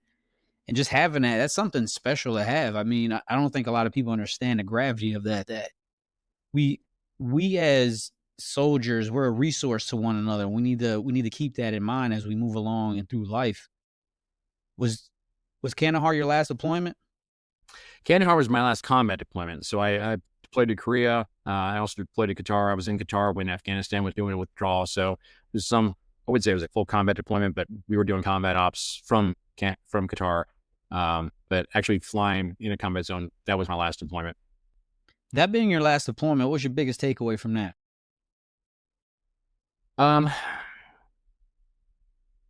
think it still goes back to people. Learning your people, trusting your people. I learned so much about all my soldiers during that deployment. I learned so much about myself, the strengths of each of my people. Every single one of them taught me something new. I hope I taught them something. I hope I led them effectively. But at the end of the day, we are a people business. And no matter how good the aircraft are, how many munitions you have, like, we are a people business. And leadership is about people. And I would say that was reinforced more than ever in that deployment for me, and how important people are. Because that was a tough deployment for all of us. We lost a lot of soldiers. We lost a lot of aircraft. We lost a lot of soldiers from other brigades that we had to carry in. A lot of things. So we really had to lean on each other throughout the entire time. And the mission kept us focused, so we could compartmentalize. But on the flip side, it was each of the people taking care of the guy and gal next to them that really made everything continue to work. And I think that was the biggest lesson I could take away from all of it as a commander, is never get too focused on the mission. Always focus on your people 100% of the time. And as long as you do that, not only will your people take care of you, but you will end up taking care of them, and hopefully bringing them all home alive, which I failed to do. But, that's always the burden of a commander, is like, what could I have done? But then again, I got to look back, while I may have lost a few, I brought all those other guys back. And that was the most important thing to me, is like, what I could do, I did. With you raising two sons that want to be in the Army, go to West Point, and be military officers, how important is it for you to convey to them the importance of relationships as they grow up to be young men, future leaders of this country, and hopefully have a profound impact on our country one day? Oh, it's extremely important for me. So I'm of the generation, of course, that does not use, we use cell phones, we use technology, but I absolutely hate social media. I take it back. I use social media for what it's worth.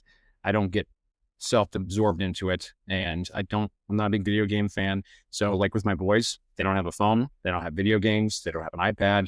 They are supposed to go out and interact with human beings and go out and interact with nature.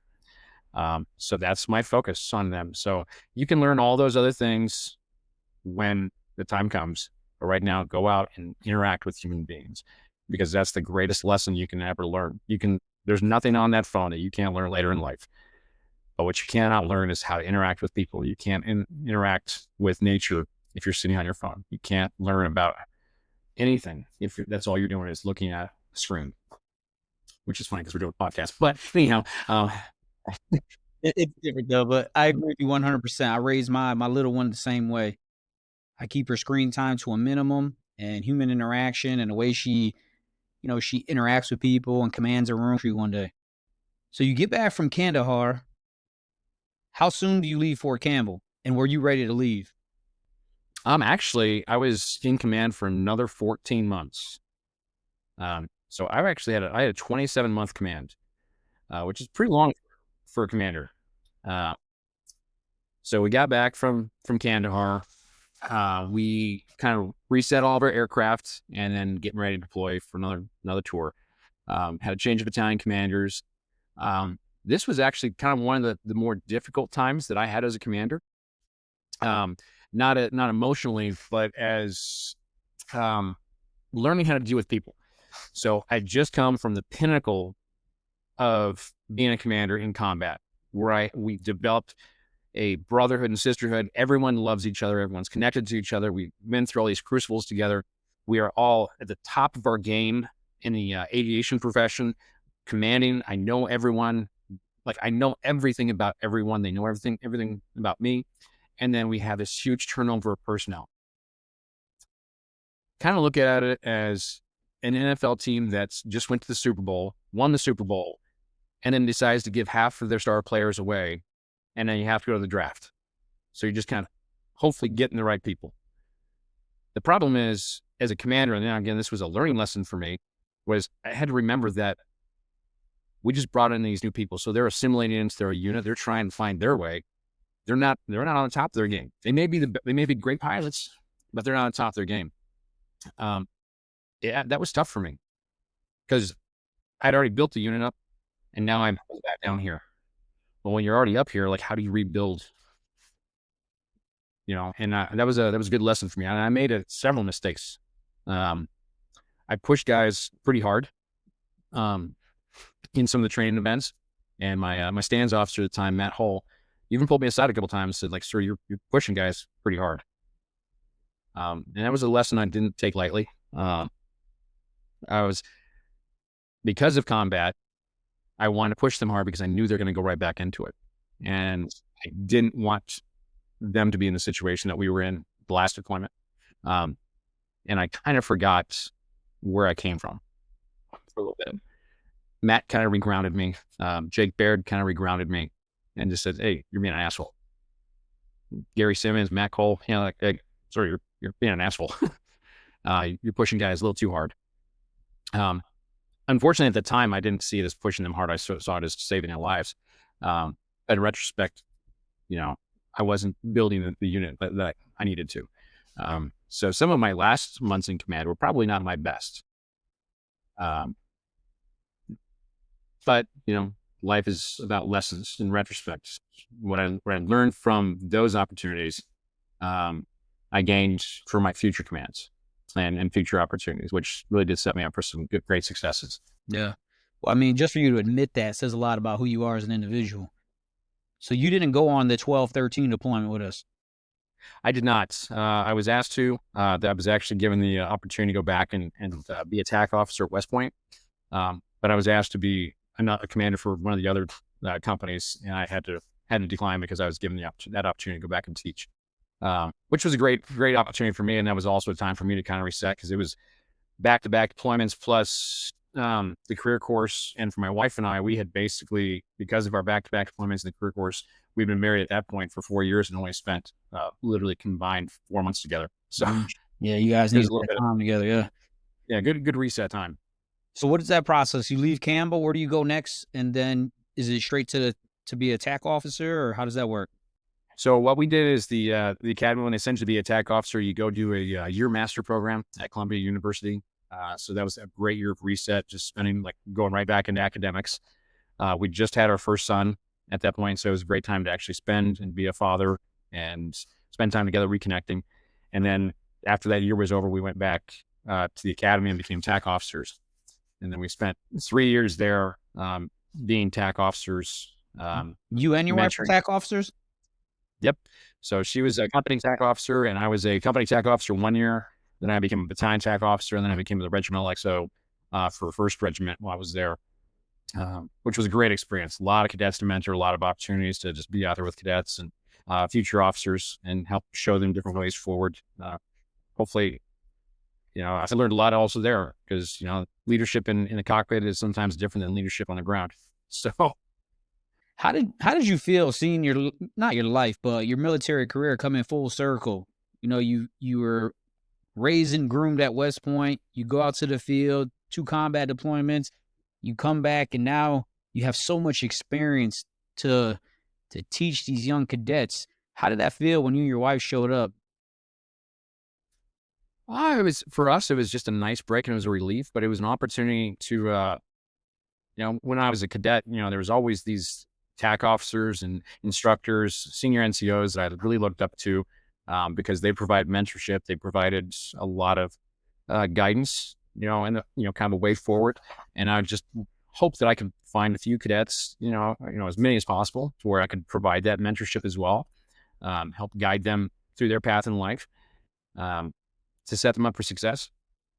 So I was excited about it. I was really excited. As always, nervous, because nothing is just like any teacher will tell you. You're dealing with a whole bunch of high school students, and college students that know everything about life already, and they're going to let you know. And you just got to find a way to get through to them without alienating yourself or them, and helping them to kind of drink the Kool-Aid, so to speak, and get. Yeah, I started flying a desk more than I was flying an aircraft, so that was also kind of a little bit of an impetus to retire. So I started working for a construction company because I just want to get out and do things with my hands. I love being outside. I love working with people. And my original reason for going in the Army was to become an architect and to build things. So that's where a lot of my passion is. Unfortunately, that didn't work out. Like a lot of the first jobs when people get out of the military, it was good people, but wasn't a good fit for my leadership style. And also coming out of being a leader, it's tough to really go back and have to be led by people that have a much different skill set and understanding of the things that we've been through. So I decided to give that up and open my own business. I started an epoxy furniture company. That's not very big, just getting started, but it keeps me out of trouble and out of the bars.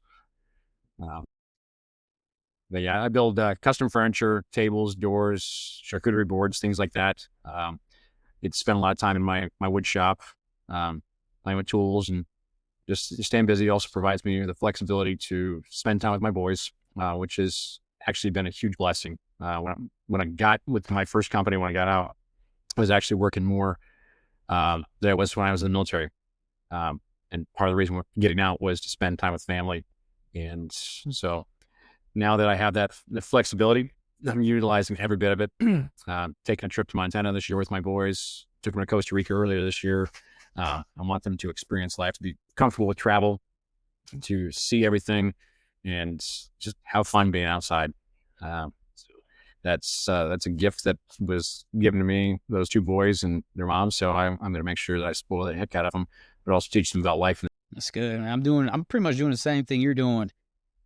I've decided that life is very short, and I want to try to live the second half of my life doing what I want to do. And one of the most proudest things and what I find so much joy in doing is being a dad, taking my daughter to school, picking her up, being here with her. I mean, we just can't get those things back. And she's a little bit younger, but I'm going to start having her travel with me as well. And I tell guys, man, just like be present with your wife, your kids, because life is so short. We're going to wake up one day and we're going to be old and they're going to be gone. Your kids are going to be out the house living their own life. So just love on them as much as you can. Absolutely. Yeah, it's amazing. Right now, like my oldest is going into 8th grade, and I started thinking about it. It's like, man, he's only got 5 years left in the house. Like, that's if he stays. But if he goes, if he does what I did, as soon as I graduated, I was off in the military. Like 5 years is going to go by like that. In a blink of an eye. I know. Blink of an eye. So Ryan, since you're retired, tell us more about your company. What exactly you do? So I build custom epoxy furniture and like charcuterie boards and things like that. A lot of woodworking, epoxy, something to just keep me busy. And I enjoy building things. I enjoy building furniture. They are high-end stuff. So it's not a huge company yet. I'd like to turn it into something more. There's definitely a market for it. But biggest thing is I just wanted something to keep my hands busy and to give me the opportunity to spend time with my kids. How could we find you on the internet? For the people that want to, purchase from you, support you? So right now I'm still working on building my website. However, you can find me on Facebook at American Coastal Designs. You can also look up my handle on Instagram, American Coastal Designs.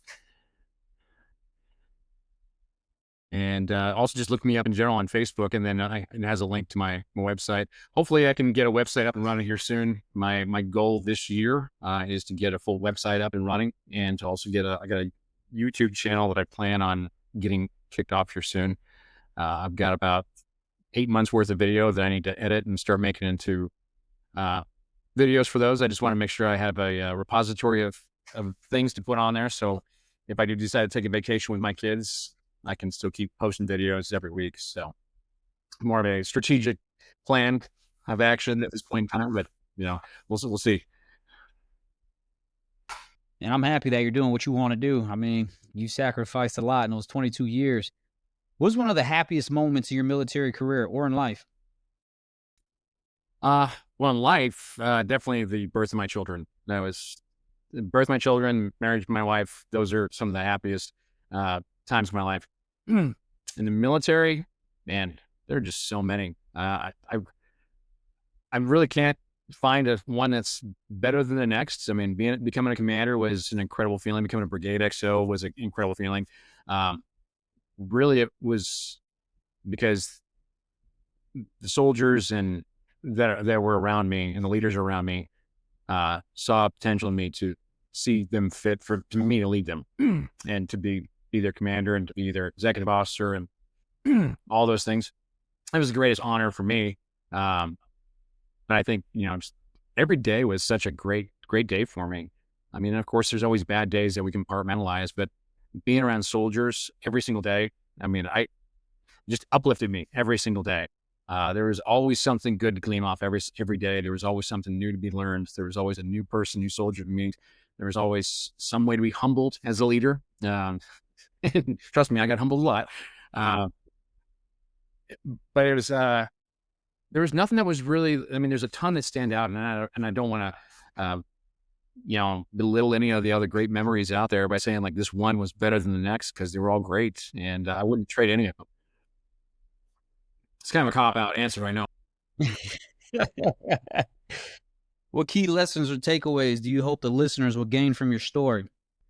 First and foremost is the mental health. As soldiers, we endure a lot. And a lot of times we're away from our families, which is sometimes like the core of our existence. And when we come back, they don't always understand what we went through.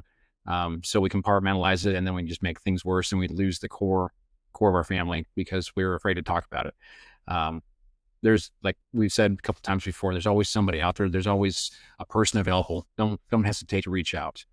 There's also help within our VA system. There's also counseling. There's all sorts of ways to get through some of these mental health issues. And it's not a stigma. It's everything that we went through, all the sacrifices we've made.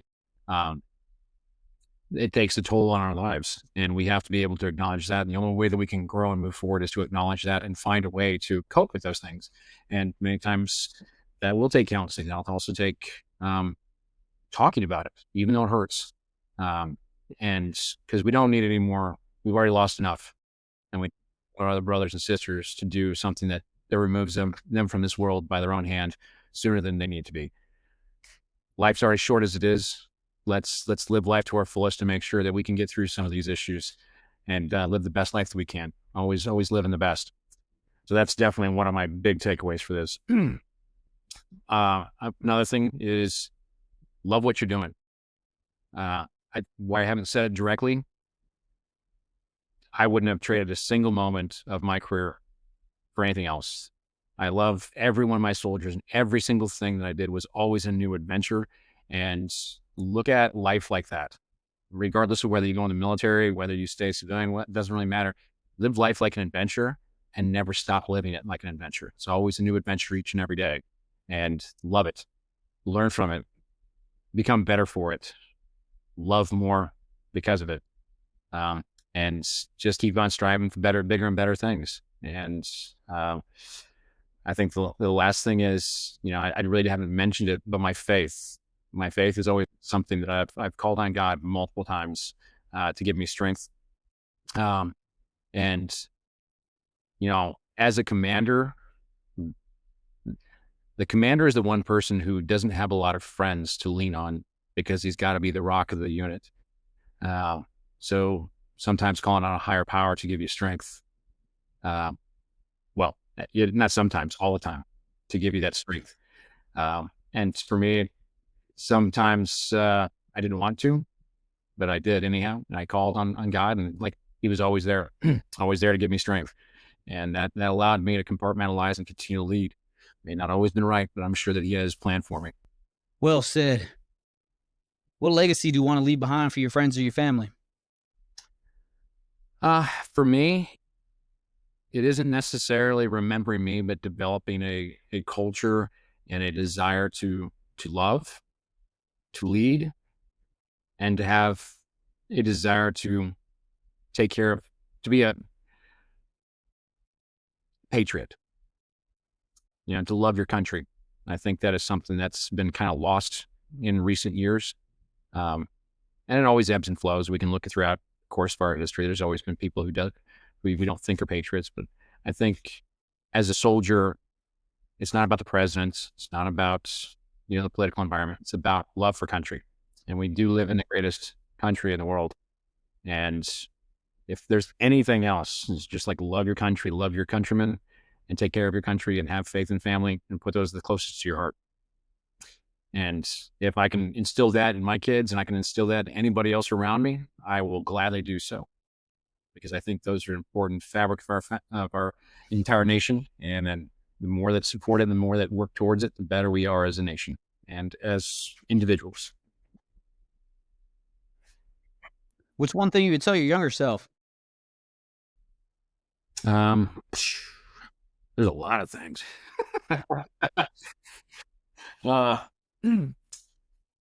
I would just say, if I could tell myself something, and I think we spoke on this earlier, is take more pictures, connect more with people that you left behind, and travel more. If I could tell my younger self, those would be the three things: travel more, connect more, take more pictures. 3 words to describe yourself. Trustworthy, dedicated. Nice. Now that you're retired, what do you do to relax and de-stress after a tough day? That's if you have a tough day now. Yeah. So I mean, you still have kids, you have orders, and like when you run a business, there's sometimes there's deadlines. I still love to go out and I love to hunt. I love to fish. I love to ride my bike. I like to I still work out. Which is one thing I would like to say. When in retirement, I let myself hit the retirement. It's like, hey, I'm not working out anymore. I kind of bloomed up a little bit. A couple of us probably had before. That's okay. Get back in the horse. Don't let your health go by the wayside when you get out. I would say that's a lesson I learned the hard way, especially as we get older. It was a lot harder to take it off this time than it was putting it on. But yeah, I mean, I think fishing's one of my big ones, and I love to scuba dive. Love to travel, so doing all those things to keep me active. How important is working out to you from a mental health standpoint? It is extremely important, especially after I retired. I let myself, like I said, fall off the wagon. I just kind of ate what I didn't work out. I noticed that the stress of everyday life just kind of started balling up on me a little bit more. And it's like some of my emotions started coming out because all these things I compartmentalized were now things I could think about because I wasn't going 100 miles an hour. I really felt a lot of anxiety. My blood pressure started going way up. The docs were wondering what's going on. Never had high blood pressure or anything like that or any problems. And as soon as I got back in the gym, it was a night and day difference. It sucked the first couple of weeks. Oh gosh, yeah. Those 2 weeks.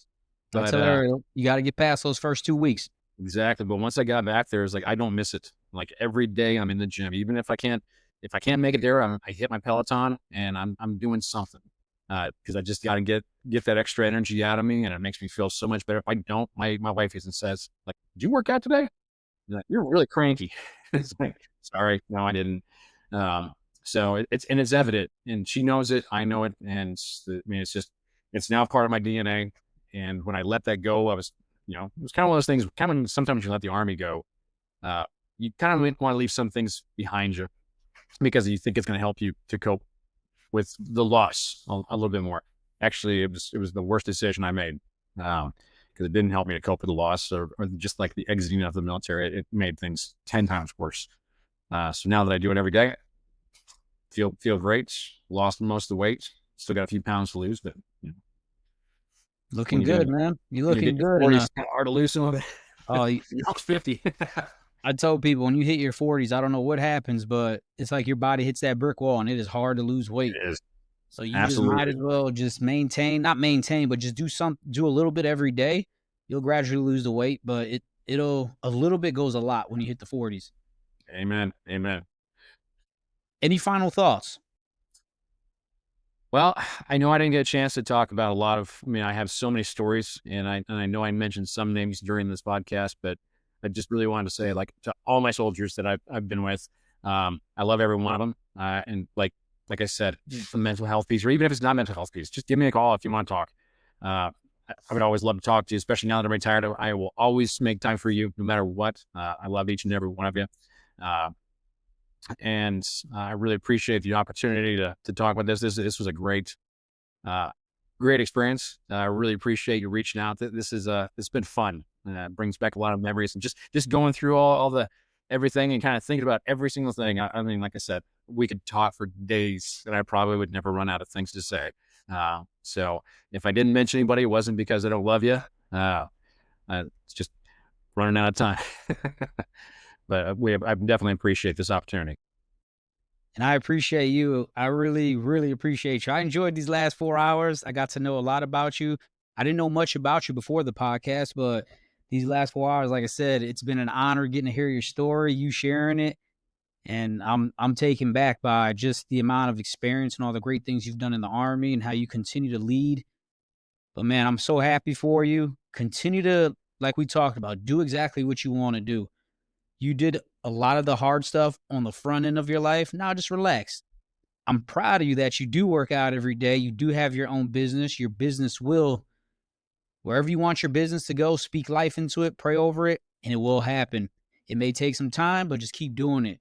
And just keep pouring into your boys, man, and your wife. I'm honored to have talked to you for the last 4 years and just see, the type of man you are, the family that you're leading. And it gives me hope that no matter what happens in this country, great Americans like you and I, we are still here to try to maintain the fabric of this country that we truly do love. I don't think a lot of people understand how much love us veterans have for our country. Like I said, Ryan, thank you. I appreciate you very much for being willing to do this and just sharing your story. Your sons will look back at this and watch this, and they're going to be like, Daddy's famous. They're not little, but my dad's famous, and they're just going to be happy to hear all the great things you did. Maybe your wife as well.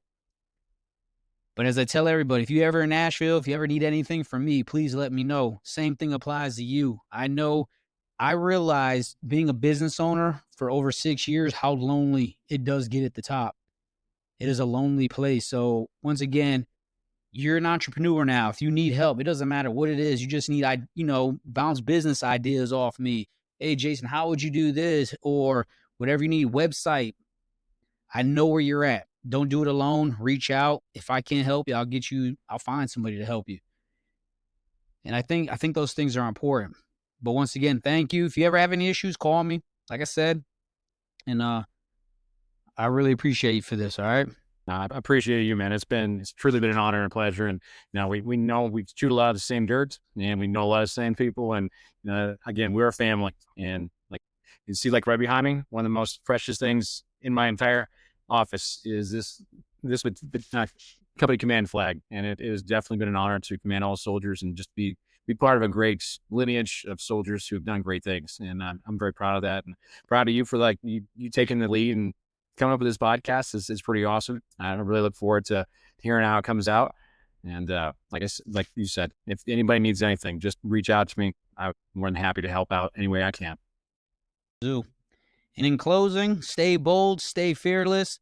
Resilience wins battles, and story shapes legacies. This is Heroes Have Wings. I'm your host, Jason Santiago. This is my fabulous guest, Ryan Travis.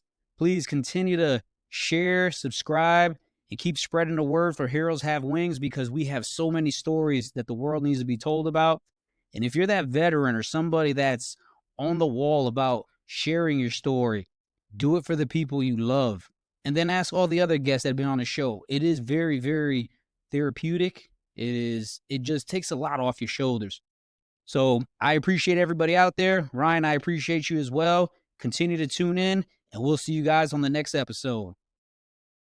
Thank you for tuning in to Heroes Have Wings, where we honor the extraordinary stories of grit, sacrifice, and resilience. Remember, every hero's journey starts with a single step, so take yours today. If you love this episode, like, subscribe, leave a review, and share it with someone who needs to hear it.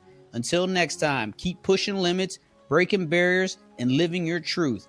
I'm your host, Jason Santiago, and this is Heroes Have Wings, where legends rise.